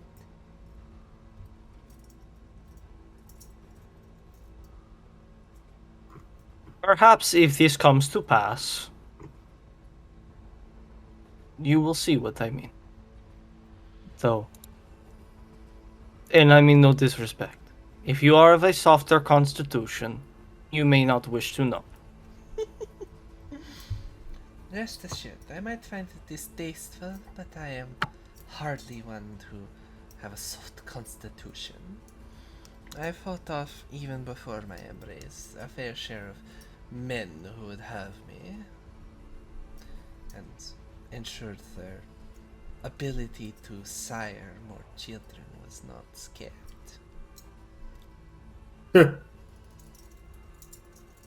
I'll nod. So it is. Before I go through with this effort, I have 2 questions. Who, if anyone, would oppose this line of thinking and action? And 2, how much are you willing to? Not to sound mercenary, but pay, as you mentioned payment earlier. Of course, if you would like direct payment of money, I can offer coffers worth of coin. the Elysium here offers many pleasures for mortals to endanger themselves with.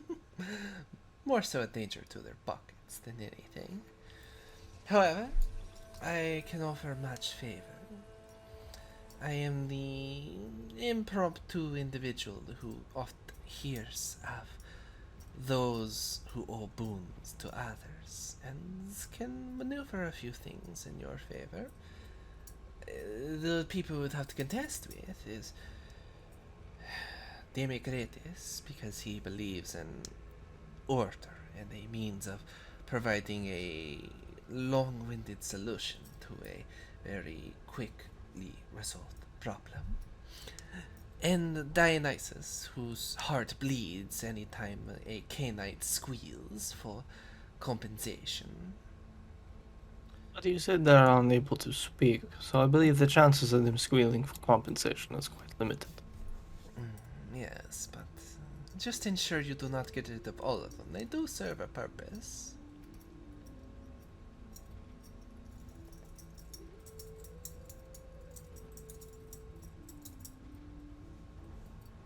They serve a purpose.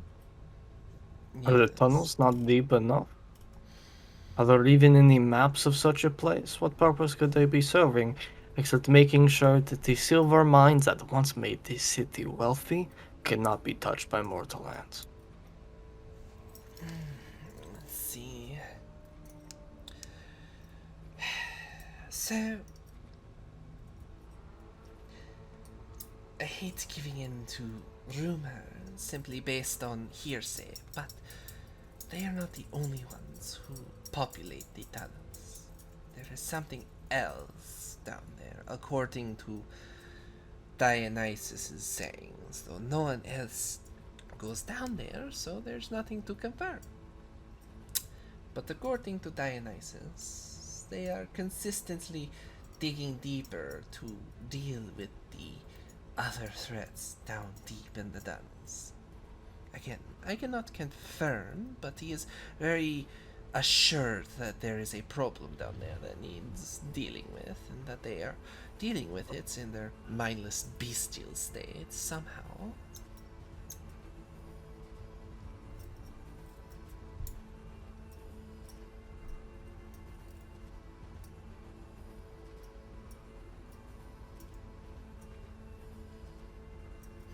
Corbus sitting here going, oh, shit.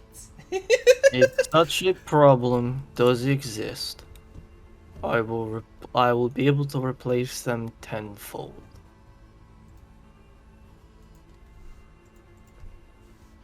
If you are confident in this, by all means. Though you will likely run into opposition from both Dionysus and Democritus. With that said, it will likely only happen after the fact if you're quiet enough about it. I know we have just met, and this is quite a conspiracy. But I'm willing to work with this. And with you. But if this is political troublesome as you say, but you are the keeper, you hear things. I feel the grace of those who reside in the city will be far greater than the Archon's ability to bring the hammer down upon them. That is what I meant. I doubt that you are alone in your sentiment. After all, I bet these beasts have no care for domain. And if anyone here cares about their mortal retainers, I'm sure they live in fear that every time one of theirs step out at night, they may not return because some dogged-minded mole jumped out of the ground and ripped them to shreds.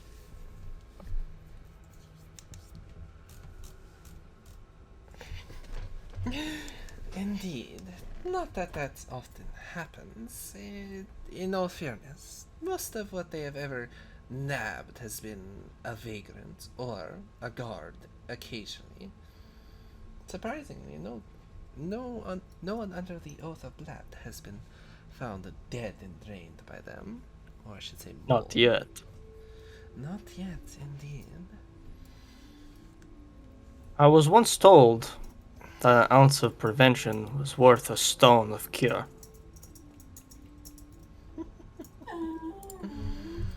I've been told similar things. But for now, I will not force you to speak and dwell on business. This is Elysium, after all.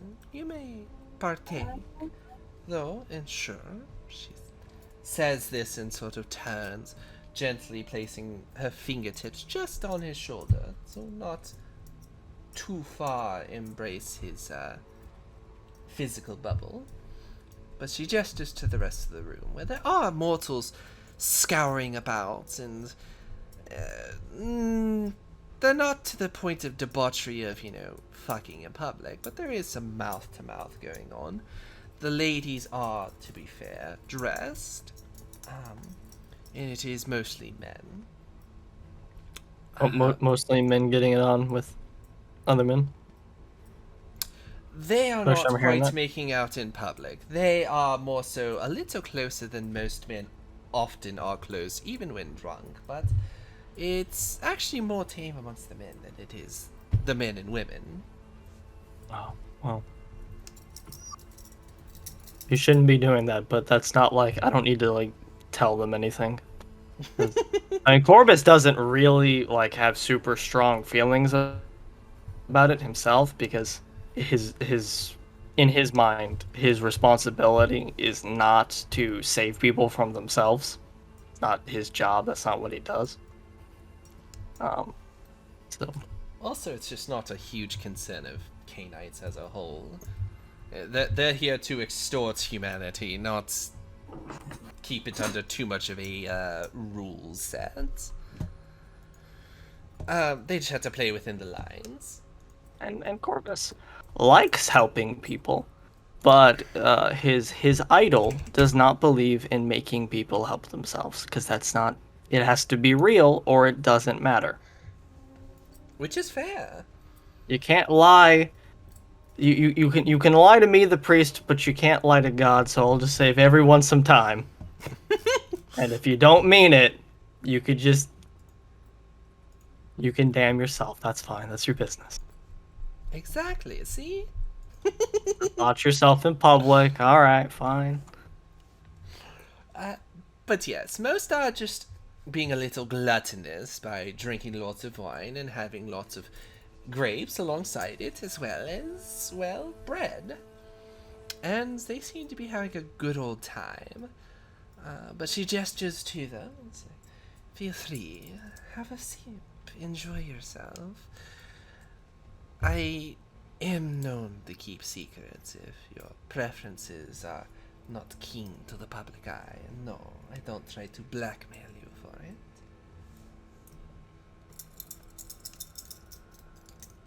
Would it surprise you that I am a man of business and action, and not much one for relaxing in a manner most debauched? Do you have a library? That depends. Are you looking for a library of information, or are you looking for a library of pleasant reads? It makes no difference to me. My library is for the public consumption. It is upstairs. It is, however, mostly just stories from old, predominantly, so people can fantasize about the old gods. And she pauses a moment and sighs, and of course Dionysus, because conveniently those are the stories we have the most of.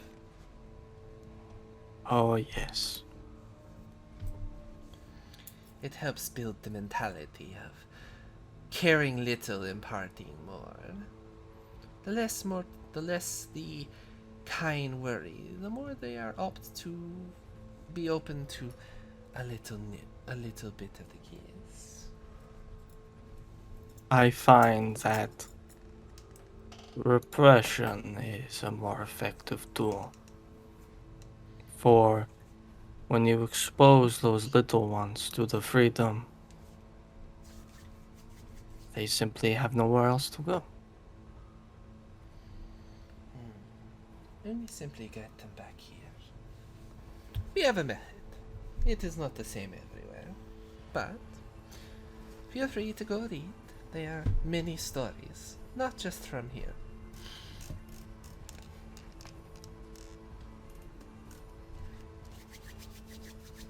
Will not.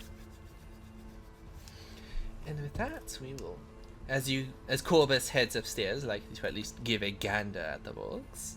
And maybe Yes. try to contact other kindred or canites, excuse me, that are out and around. We will slide back to Eudocia. Eudocia, you've had your talk with Jezebel. Indeed. Indubitably. Capitalizing God, Jesus. Alright, what do you wish to do at this point? Oh boy.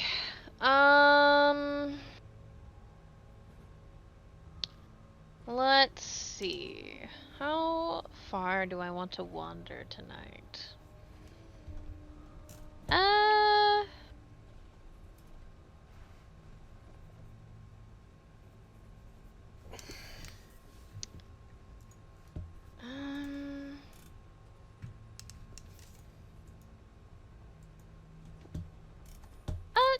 I think yeah, we'll head to Elysium as well, and on the way there, just take a gander around and see the state of like the societal issues of poverty and you know, like try and get an idea of like is this city a shit show, or are people pretty well above the poverty line, or they're Believe it or not, more Jezebels on the street? You would have to roll something for that I didn't think would come to fruition, but that would actually be a perception commerce roll.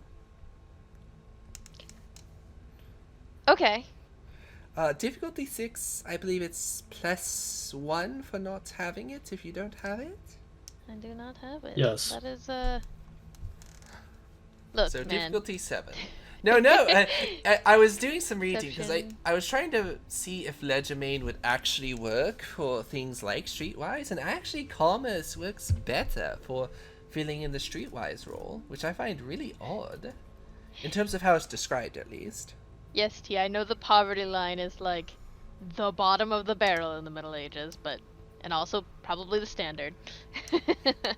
It's mostly an eye out for like the homeless and the vagrants, and are there more than normal? Are there less than normal? Whatever. So it's difficulty 6 + 1. So yes, Or was it it is difficulty difficulty 7. And then is that Because- before? That is what you will roll. Okay. All right. Hey, look So at me go. you don't know nearly enough about commerce and how to make a good deal, but you do know poor people when you see them. The city itself is uplifted. There are quite literally 2 levels to the city. Cecropia is sort of the middle class, if there were a middle class. It's the people who are important enough to keep around, even if they don't make that much money. So they get subsidized housing for all intents and purposes. Housing that's provided by the state, because they do work on the Acropolis and other things within the city to keep it protected. So the walls, any towers, any sculptures that are predominantly city-based as opposed to like personal sculptures outside someone's house, those things are maintained, as well as most importantly, at least to likely Dionysus, they keep the places of death maintained, so they're not crumbling. For this, Cecropia is the people who likely don't make that much money, but are very important to the infrastructure of the city. Agora is the place of the really poor individuals, which is why you often find, or why the northern end of Agora, where most trade starts to come in, but doesn't usually stay, is often found to be very sick at the moment. As previously stated, it was noted by Alexandrin that the north end of Agora has a bit of a, not quite a plague, but individuals who are sick and continuing to remain sick. As you pass sort of the Cecropia Agora borderline, you find you find yourself seeing more and more individuals who are of the vagrant status. Less people sitting outside their homes and, you know, at their doorways and enjoying a pipe or some wine, and more people sitting between homes, trying to stay as much out of the local rains as possible. And where's that again? I'm sorry. Agora. Okay, Agora. Okay, so that's, yeah, the vagrants and the... Okay, gotcha. Yeah, the more you get from Cecropia to Agora, which is, Agora's pretty much all the red lines, you start to see more of that. Which is why Elysium kind of gets a little bit of them. Agora didn't used to be that way. As you see, a lot of the housing there is actually pretty nice, or used to be nice. Now it's kind of decrepit and starting to fall apart. And arriving at Elysium, you realize it is literally on the edge of Cecropia and Agora in terms of where people live. Phenomenal. But yes, since we kind of know who's going to address you first, I am going to slide to Lorenzo to see what Lorenzo wants to do before we get to that. Yeah, Dear no problem. Lorenzo, you are heading back home, correct? Yeah, I was. I was going to speak with Corbus. Well, naturally, you will have arrived home and not found Corbus or Eudocia there, so likely they are out. So we will do this. Give me perception alertness, please. Difficulty 7. Okie dokie. Does my auspex apply to this? Yes. Okay, cool. Perception alertness, you said? Mm-hmm. Okay. Difficulty 7. There we go. Yes. So, pause. Your auspex does not get added as dice. It reduces difficulty by the amounts you have. Oh, right. Sorry, my bad. You're fine. Thanks for the reminder. Yeah, I was watching you into your dice pool. I'm like, hold up, pause. Wait a moment. Ooh, 3 10s, a 6, and 2 1s. Oof. Sadly, you don't have any specialties. So, as you're going past Elysium, you do come across Eudocia. You don't directly come across her. You see her heading towards Elysium. It might not be too far-fetched that you could at least talk to her and figure out if Corbus is home, or if he's elsewhere. That would at least save you the trip all the way back home.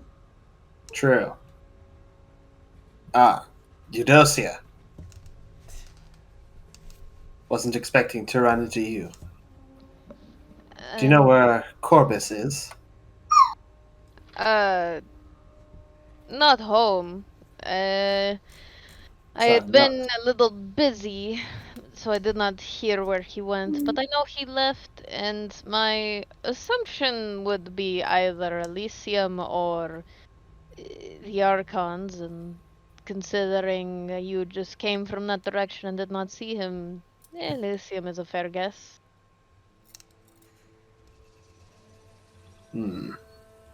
Elysium. Yes.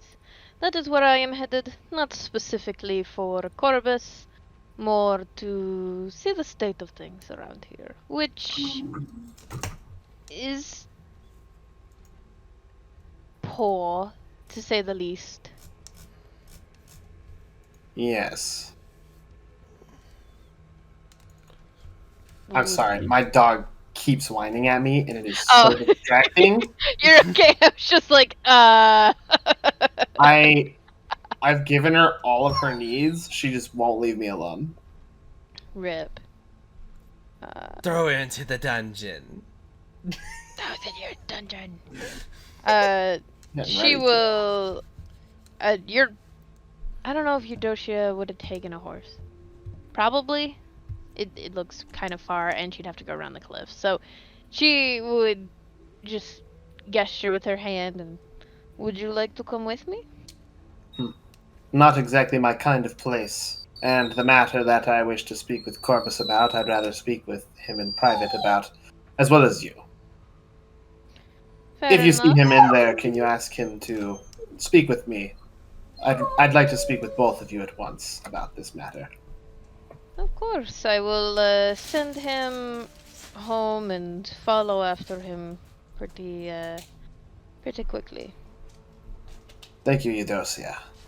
Of course. Now I have another piece of business to get to.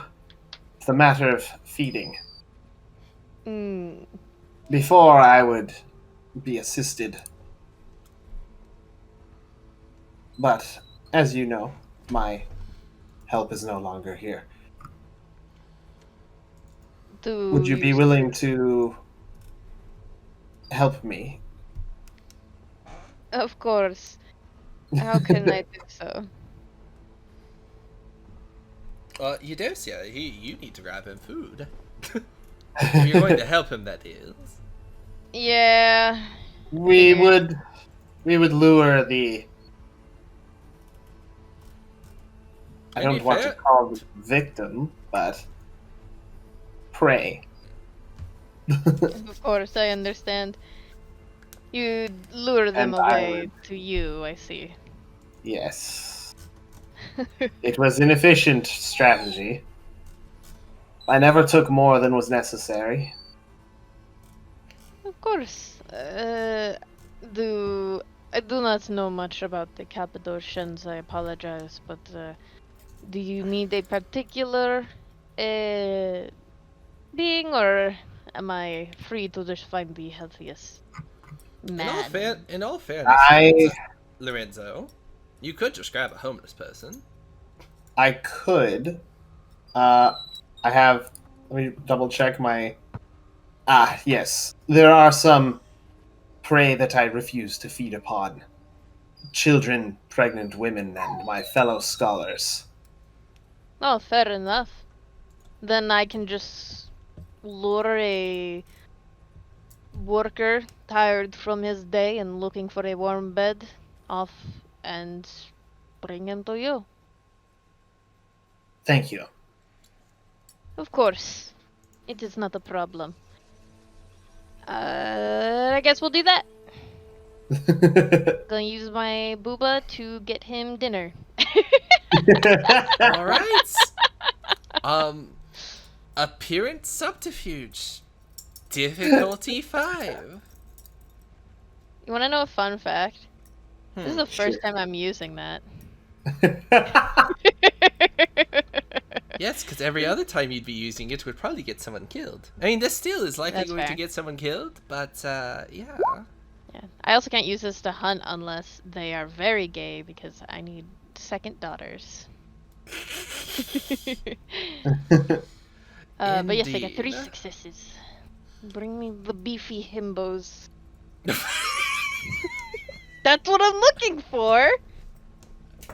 A nice, healthy builder with lots of meat on his bones. Well, I'm not gonna take a bite out of forgot it. to- Yeah, but like, you know, you got meat. more meat, you got more I blood. forgot to give you Sure. a difficulty. Oh, I thought you said difficulty 6. Or difficulty 5. I did. Fuck. Yeah. It should have been. Hated. You did say difficulty 5. We got it on tape. Shush. Indeed. Even so, that still would have been Okay. 2 successes. Yeah. If you said 5 or 6. Since you're technically in Agora, difficulty was 5. There's actually difficulties based on the area. Mm. So, finding a labor worker who's a little sloshed is actually pretty easy.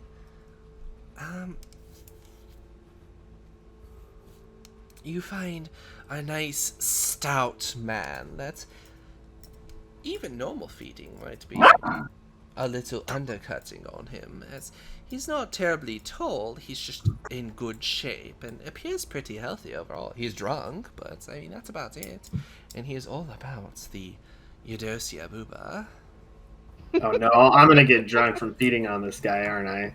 Potentially. Shit. Lorenzo about to Lorenzo isn't much of an alcohol drinker in life.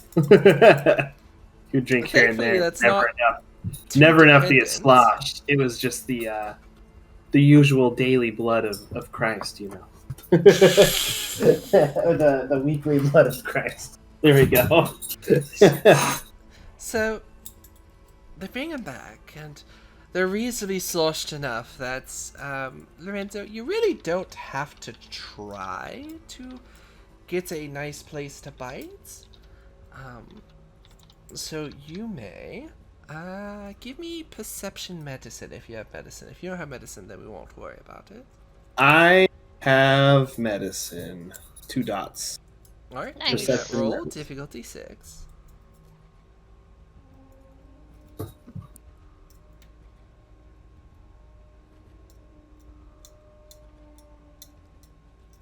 And this is a perception. Does my aspects apply to the difficulty? I'm sorry, run that by me again? Since this is a perception, does my aspects apply to the difficulty? Yes. Yes, it does. Okay. Alright. Oh, nice. You have enough medical knowledge to realize you can take a nice gulp from this man. In short, you could take probably up to about 4 blood from him, and he'd probably be fine. I only need 3. So I'll take 3. You bite into him as Eudocia is wooing him over, and he slowly starts leaning into Eudocia as his brain kind of goes into shock from the kiss, and he groans and moans as Eudocia probably holds him off for the moment, and Yep. slowly eases him to sit down as Lorenzo feeds, and when you have your food, you pull back and, seal the wound. The man. Well, if smiling- Eudocia needs to feed, I'll also be like, hey, you want some? Unfortunately, I cannot feed off this man, Alright, then I'll seal it. but I appreciate it. I was thinking that too. I was like, oh, I'll take that last dot. Then I was like, I don't think this guy's a firstborn daughter. I don't know. Just- Maybe You he only- came across you a only- Seda at some point, and the Seda cursed him, and now he goes from a she to a he. You never know. Maybe. He's a lesbian. Yeah, we just came across the butchest lesbian in Greece. Um, Jesus Christ. Oh my god, she wants me to play fetch with her. That's what she wants. Okay. I'm gonna throw this ball down the hall. yeah, but yeah, Eudocia would like lower him to the ground and let Lorenzo finish before she'll give him a kiss and make sure he's comfortable. Oh, this man's probably the most comfortable he's ever been. Yeah. I'm sorry, I make everyone come when I bite them. He's gonna be out for the count tonight. I was trying to avoid saying that out loud, but whatever. Look, soiling pants while you have a big booba woman in front of you is not the worst thing that can happen. This is why my streams for this game are like 18 plus. Yeah? I mean, when they literally describe the kiss as like the best Or- orgasm you've ever had. Like, Eudocia, this man's gonna come find you one day and she's like, hey. that was the best nut I've ever had. Please. Can you do that to me again? I don't remember it. Can you do whatever that was back again? Again? And you're like, sure, Lorenzo. Yeah. I mean, she can drink from him, it just won't do anything. Yeah. So it'd feel like a Okay. waste. So, Well, I guess if he gets his rocks off. after that, Eudocia, you are heading into Elysium? Yes, Eudocia would head to Elysium, make sure Lorenzo's good and safely on his way before making her way to Elysium. To the house. And Yeah. I Does her should motherly be- duty despite, I think, Lorenzo's, vampirically older than her? I'm not sure. Yes, because he has to catch up XP wise. I'm also crippled. Yeah. But it's fine, it's fine. She gives him a little pat on the head and she's like, okay, bye! So, you take one step into Elysium and your eyes are immediately drawn to a woman who approaches you quite almost covetously, as if she wants to take all of your attention. You're approached by that woman. Ooh. She's prettier than I thought. And she immediately takes your hand into hers and clasps it and smiles brightly. Welcome to Elysium. If I remember correctly, Lord Thunber said your name was Eudocia. I saw you from afar, but did not know your name. This is correct. My name is Eudocia. May I have the pleasure of knowing yours? Aletria. I am keeper of this Elysium. And I was actually hoping that Lord Thunber could introduce you to me, but it seems fate has other ideas. Eudocia would smile and just... It seems it does. What is it you wish to speak with me about? Well, I have an artist. His brain. Where is it? Is it this person? Yes, it is. His name is Sparidon. He is... Actually, wait. I'm sorry, I misspoke. His name is Marinos. He is a soft man, but he is quite skilled in his ability to craft sculptures. And seeing as that is something I enjoy seeing, and you are quite the model for such things, I was hoping that you could be introduced to him by me and be a model for him. You need not part with your attire. You can simply pose for him with your silks upon your body. But I do wish for him to use you in such a way if that is permitted. Eudocia would arch an eyebrow at her, with a small smirk, and if you wish to partake in my body, you only had to ask. But I am more than willing to pose for a statue for you, if this is what you wish. I'm flattered. It is rare and I wish not to strike you as someone who simply wishes your body or your exotic nature, but it is rare we get those of your visage through these parts, at least currently, with war being what it is. So, I thought someone a little more exotic than the average Greek would be fabulous. Additionally, it gives me a reason to be more forward in our introductions with Lord Thunber and yourself. I don't like the overt usage of the keeper title to insinuate I must know everyone. I like having a reason.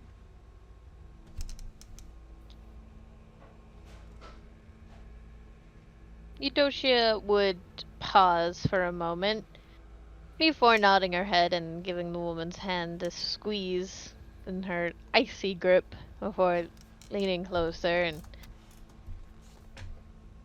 I understand. This is I understand your intentions with this. If you are hold on. I had it phrased in my head correctly. Ugh. I'm not good at flirting. I see. I understand.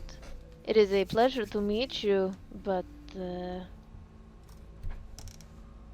it is a pleasure to meet you, and an opening aside from being the keeper is a welcome change. Perhaps this will be entertaining and more of a chance for us to spend some time together. Of course. Time together is always special and should be coveted by those who share a bond for the arts and other things. Though I do question, why must, or why do, as Tzimisce, I do not know your blood, but the blood of one Lorenzo Augustino, who I believe is a Cappadocian, all reside in one part of the city. I do find that curious. Are you together? Eudocia would strain for a moment to keep from... not quite sure what her reaction... She's, like, half, like... Is she just trying to maintain not giving a reaction? Yeah, she's just trying to maintain her composure and keep from, like, snorting and or, like, mild repulsion. And it's not that she doesn't, like... Just the thought is just something that's never crossed her mind, and she's just like, oh, okay. To be fair, you are still bloodbound to Thanma, and at least to Thanma, it might not seem like a horrible thing. It almost seems it's not so an slightly awful thing. It's just like a... Let me finish. Sorry. It might seem slightly pleasant because you are bloodbound to him, and magical crack blood is magical crack blood. That said, if you wish to have a neutral composure to respond with, give me an appearance subterfuge, please. I mean... yeah, I'll do appearance subterfuge. We'll do it. Appearance subterfuge, diff 6. Diff 7. It is contested. Yeah, nah.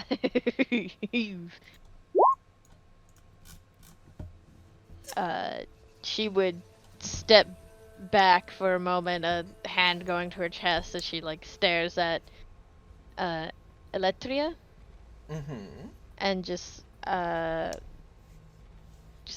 stutter a moment, no, not in that sense. No, it's, we are a coterie of sorts, my sire, Dominique, she and I are traveling from, Constantinople, and along the way we have acquired Corbus as he owes her a favor and is willing to loan us his ships and connections to help us reach our destination. And Lorenzo, we met along the way, and we are heading in the same direction, so he tagged along. But we are not together. Her smile fades a little. She offers the slightest of pouts. I would hope that such things were a little more intimate. It is Rare, but I always hope to find those who are of our condition. A fellow Canite who has found themselves a love story. But I do not press. It was simply an inquiry, because it is rare that we travel so closely together like this. Normally they part ways, but I suppose if there's a benefit to staying together as a coterie, then that is in of itself a boon. Forgive me. I meant no insinuation. Simply a hope. No, it is quite alright. It's caught me off guard. I've not really known either of them quite long enough to... It is, I'm sorry. This has caught me quite off guard. But, it's... yes. We're friends, to say the least. But I suppose I could good. understand your search for such a thing. It does, from my experience of even just child or from the same sire trying to stay together, it was a disaster. So I can understand why Canaanites of different blood not typically getting along. Corbus and I have had our fair share of arguments. Debate is a healthy thing amongst Canaanites. Rest assured, he and I have already had a minor debate over how even to run the kine and ensure that they are properly maintained, but it is healthy, especially when you are in the city of debates, Athens, where things are very contentious when it comes to opinions and philosophy. So do not fret. Should you find yourself seeking a healthy debate, or even just to practice, I do highly recommend Phoenix. It is the lower area of Probabilia. That is where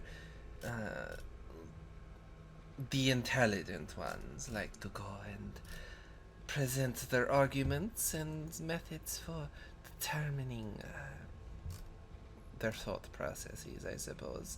It is a way to kill time, for lack of a better word.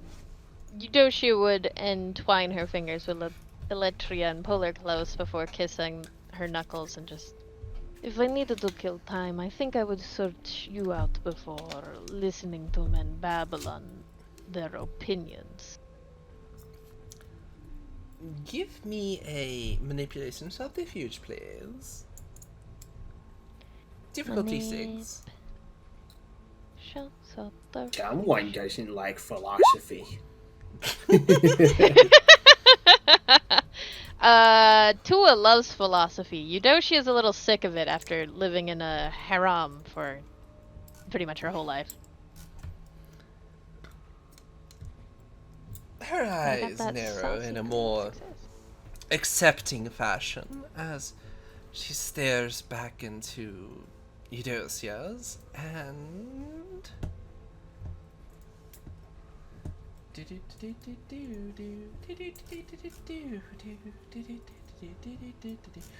to look something up. Look, you're the one playing with a lion in the lion's den. Just trying to get my dick wet. I don't see the issue yet.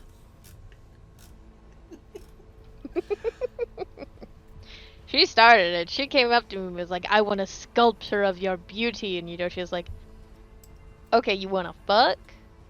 No, she literally wants you sculpted. Yeah. Just stare at me? No. She's doing this for... She's Look, doing man. this for a ghoul. It's for a friend. It's for a friend. Alright, TTXD. Eudocia, what is your willpower? like, paintings take time. My willpower is 5. Sorry, I got a random You're fine, you're fine. the whole back of my neck just went tense. Oh my. Holy shit. Did I win? Surprisingly. You're winning, Eudocia. I am. As she leans forward, her eyes staring into yours. Well, it would be a shame if you didn't come by here more often then. Maybe partake in some of our fine catel, or simply be around for if I need something of you. She shares very persuasively and harmlessly, and it doesn't come off in any sort of way, but you get the feeling that she probably assumed that was enough.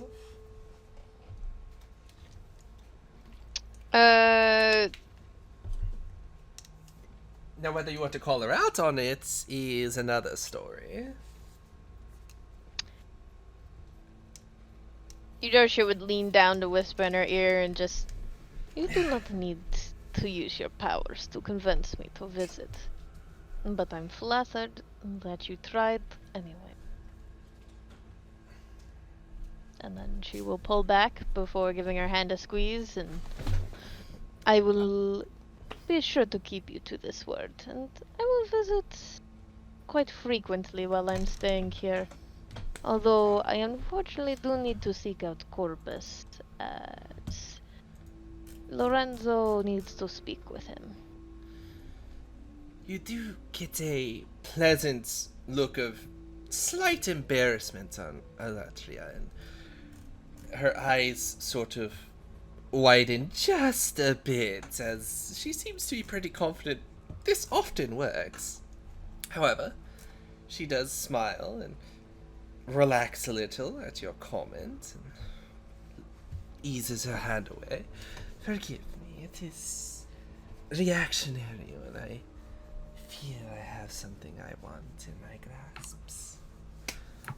However, yes, Corbus is... Lord Corbus is upstairs. He is currently indulging in some of the written pleasures we have.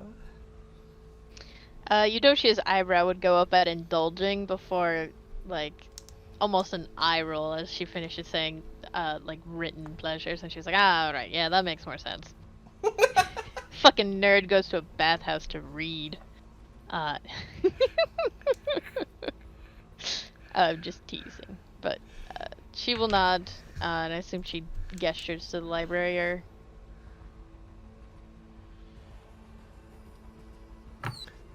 Okay, 1 minute.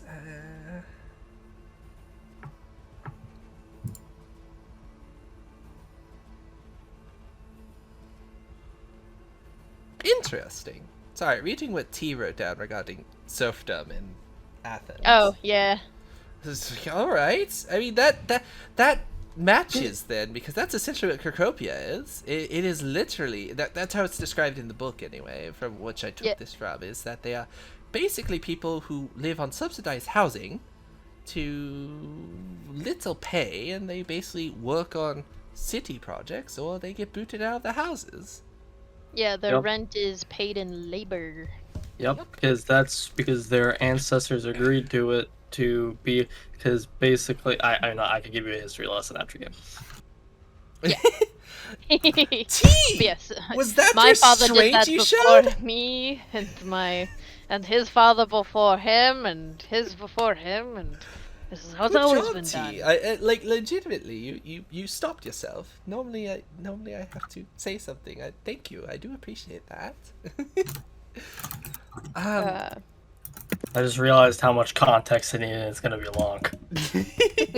No, I do genuinely appreciate that. For those that don't know, T is our resident history nerd, and often I ask him for certain historical facts, but sometimes he goes on rants, and I love listening, but, on stream that's not quite as entertaining for everyone, so I do appreciate it. Thank you, T.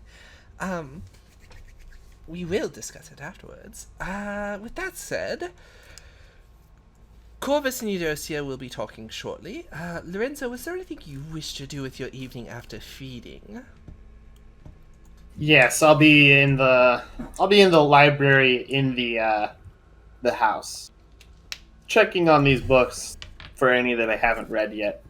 And until Corbus returns, I'll be sitting down with him. High or low? Let's go with high.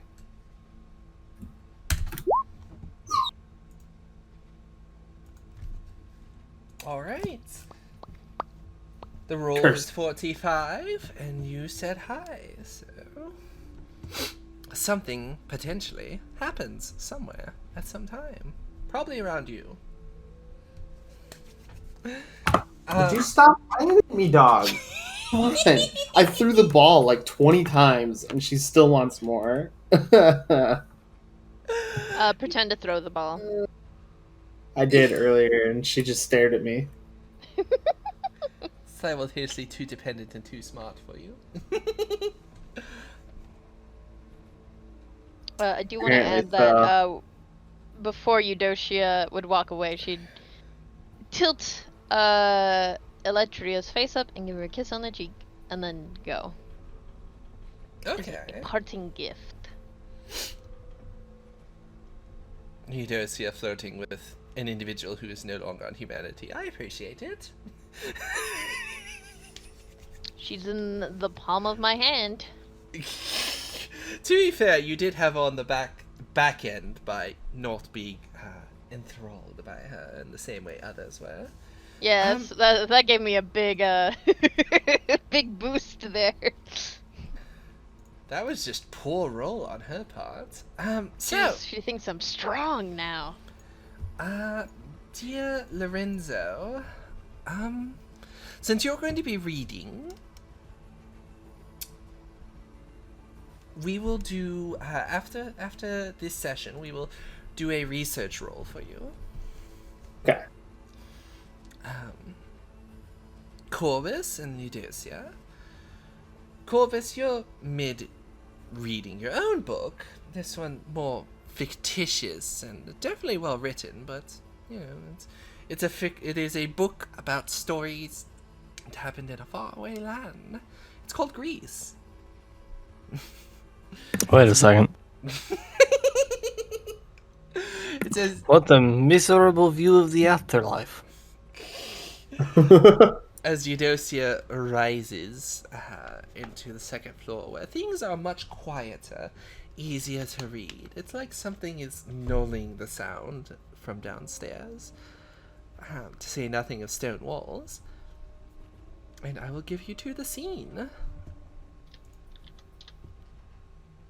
Yeah, Eudocia would come upstairs, and if Corbus is engrossed in his book / scroll / story, she would lean over his chair and... Can't remember, I made her literate, I think. I guess it depends on what it is. I don't know if she'd actually read it, she'd probably just glance at it. I hope I'm not interrupting anything too enthralling. No. I'm reading about the ancient religion of the natives, as I see that amongst our kindred arcanate population, some have held to these archaic ways. And I say, I'm not impressed. I did not make her literate. It's a fun fact. She will just glance at the paper before shrugging and straightening up. I do not know much. I know they have multiple gods for multiple things. Many. Imagine reducing the divine to petty aristocrats. They spend most of their time squabbling about whether or not something is their responsibility or not their responsibility. They have a god of the sea, but then he has spirits of salt water or a clean water, dirty water, fresh water? Is it near the coast? Is it far from the coast? What is this? This is ridiculous. I'm telling you. Imagine, imagine separating between flora and fauna. Eh, it is not my place to judge. If that is what they want to believe, that is. You are a Ventrue. It is actually exactly your place to judge. In fact, judging is half of what you do, Yes, he but says with a smile. I'm going to judge more on how they treat other living and. I suppose not living, but how they treat those standing physically before them rather than some being beyond us. My concern is more with the here and now. And I understand the irony of a Cainite saying that, but do not think. I never did before, and I don't see myself doing it anytime soon, considering the afterlife too much.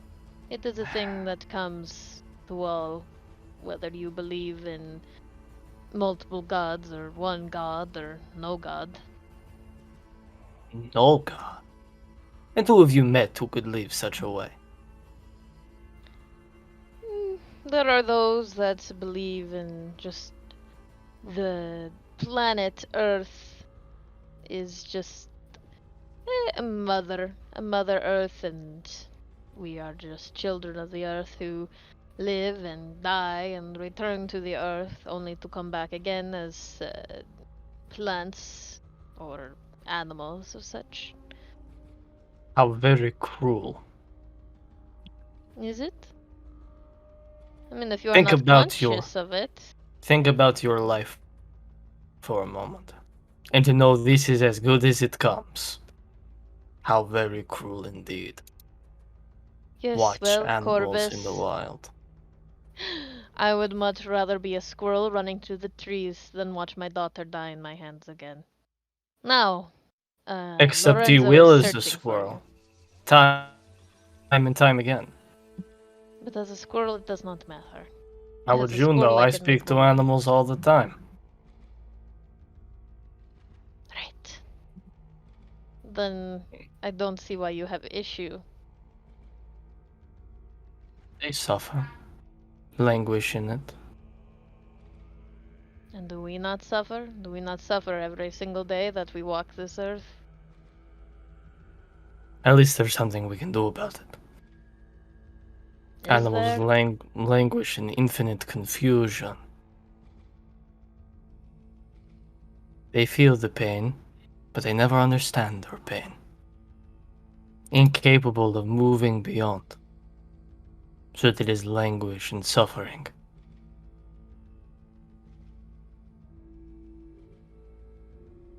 Eudocia would just shrug. Uh, it is not my place to say. I do not understand them as you do. Nor do I really believe that we come back as anything, or really move on to anything. It is my belief, whether there is a god or not, it is just over. It is like falling asleep and never waking up. What are necromancers then? They just wake you That's what. from they just wake you from the sleep. I do not know. I do not pretend to know. I do not care to know. I know that I am here and I have an effect on the now and possibly the future. And that is what I am working with. And that is all I need. I have you and Lorenzo and Jezebel and Dominique. I Well, have you'll those always that I have am me. to meet and those I have met. And that is all I need. I do not need a being looking over me. I am no longer a child, and I do not need to be shepherded. You say you're not a child, but you always express such great uncertainty. I feel the Because same. learning is it not the sweetest juice of life? finding new things, experimenting and learning. That's the best part of life. Reading. Much to be learned from reading. Yes. This guy gets it. Unfortunately, as a lower class woman, I'm not, was never taught to learn to read. That is a skill not begotten upon me. You lived in Byzantine, did you not? Mm-hmm. But I Or- was not.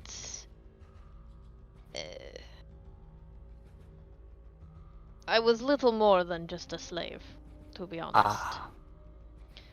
I was a servant to my lady, and while I lounged in the haram and spent my days rubbing shoulders with the nobles and trying to make my life for me and my child better, they do not see me fit to learn to read. It's not a skill women are worth learning, and women beneath women do not get to learn either. Ah. Your mistress should be flogged for deceiving you. Flogged to death, perhaps. It is standard. It was standard practice for women to read, to learn to read in Byzantine. It still is. But most of the women here can read. Women, yes. But I was not a woman. I was a servant.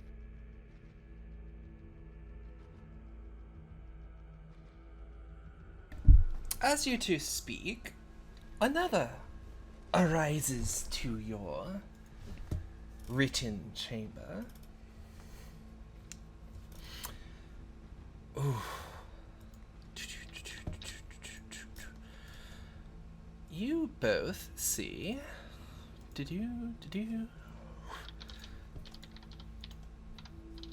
That woman. Woman. Well, you're not there, so you don't see her. I said Batwoman. Oh, I thought you said what woman? No, I The said pretty Bat. lady. Yes, Yeah, I have a like- problem with picking pretty people. This is going to happen a lot, alright? It's not bad. I'm not complaining. How dare you? It's more women Pretty for me people to offend woo. me because I look like a mummy. As Too bad she I'm not a approaches, Toreador.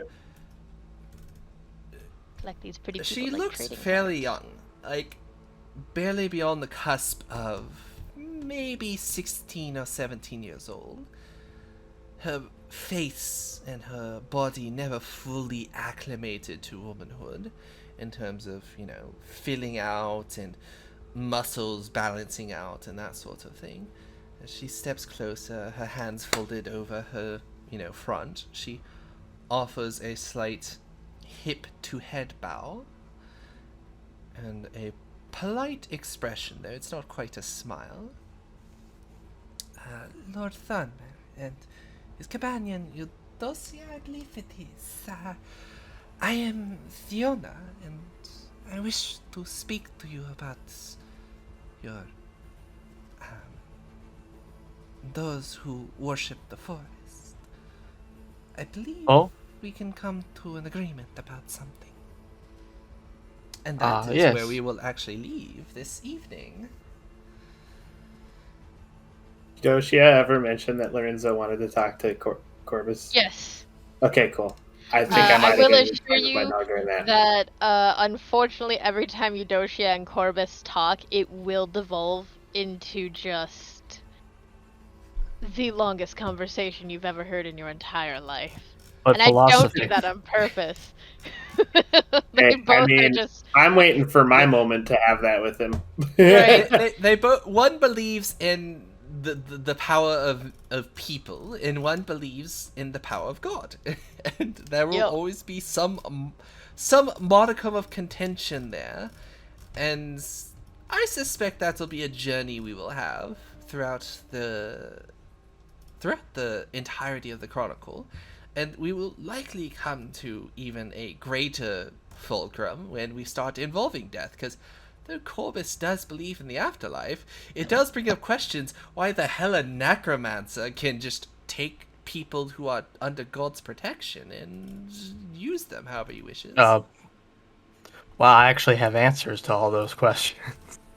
Does it God not wills make it, you them- see. It's part of his You have plan. answers from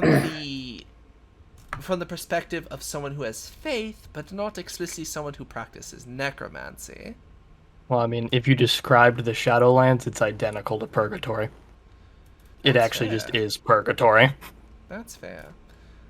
So it's like, oh, wow, you can... And then it's like, well, what about people who go into the light? They're like, well, when they go into the light, we can never reach them or find them or summon them ever again. That's like, oh, that sounds like the easy answer to me.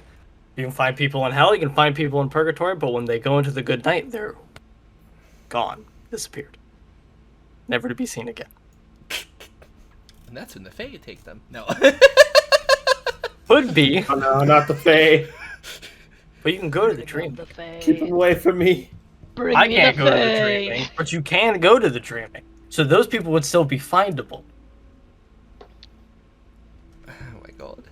Alright, so, thank you everyone for coming. I'm sorry for the late start and a bit of a delay to everything. I was having a lot of technical difficulties and was trying to get them amended, but thank you for coming. I hope you enjoyed. We're going to be running into a lot more activity going forward, as Fiona is going to be starting off our wonderful plotline. The never-ending theological debate between Eudocia and Corbus. You are undead. It could be never ending, but it might turn into a little more sparring with words for fun later. Schlacht us through. Jeez. Yeah. Oh, That was I great. just noticed that. Alright. So, I do appreciate everyone coming. I hope everyone had a good time, enjoyed the view. We are going to go raid someone. Give me just a moment.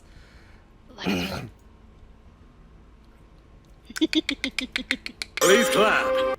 Who's Oh yeah, this? Lazaret is on. He said he was He going to be is. playing Dark Souls today. That Oh. lying He was bastard. playing Dark Souls earlier, and then He's supposed to play through the entirety of it. Damn it.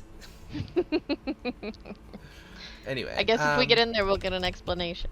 I said, bring me pictures of the Ashen One. J. Want Jonah pictures of him on my Jameson. desk. Are my sound alerts working or are they not working still? They're working. Oh, okay, so you can hear them? Yeah, I pulled up the Owen Wilson earlier. Yes. Thank you. I don't hear them through OBS anymore like I used to, and I'm not running sound through my my oh my god, my fucking brain is dying through Twitch at this moment. So Yeah. thank you everyone for coming by. Thank you for watching. We're gonna have a quick debrief. You all have a great evening. Lazarin is currently playing Apex. Go give him tons of Ari hearts, please. You all have a great evening. Kisses. Ta-ta.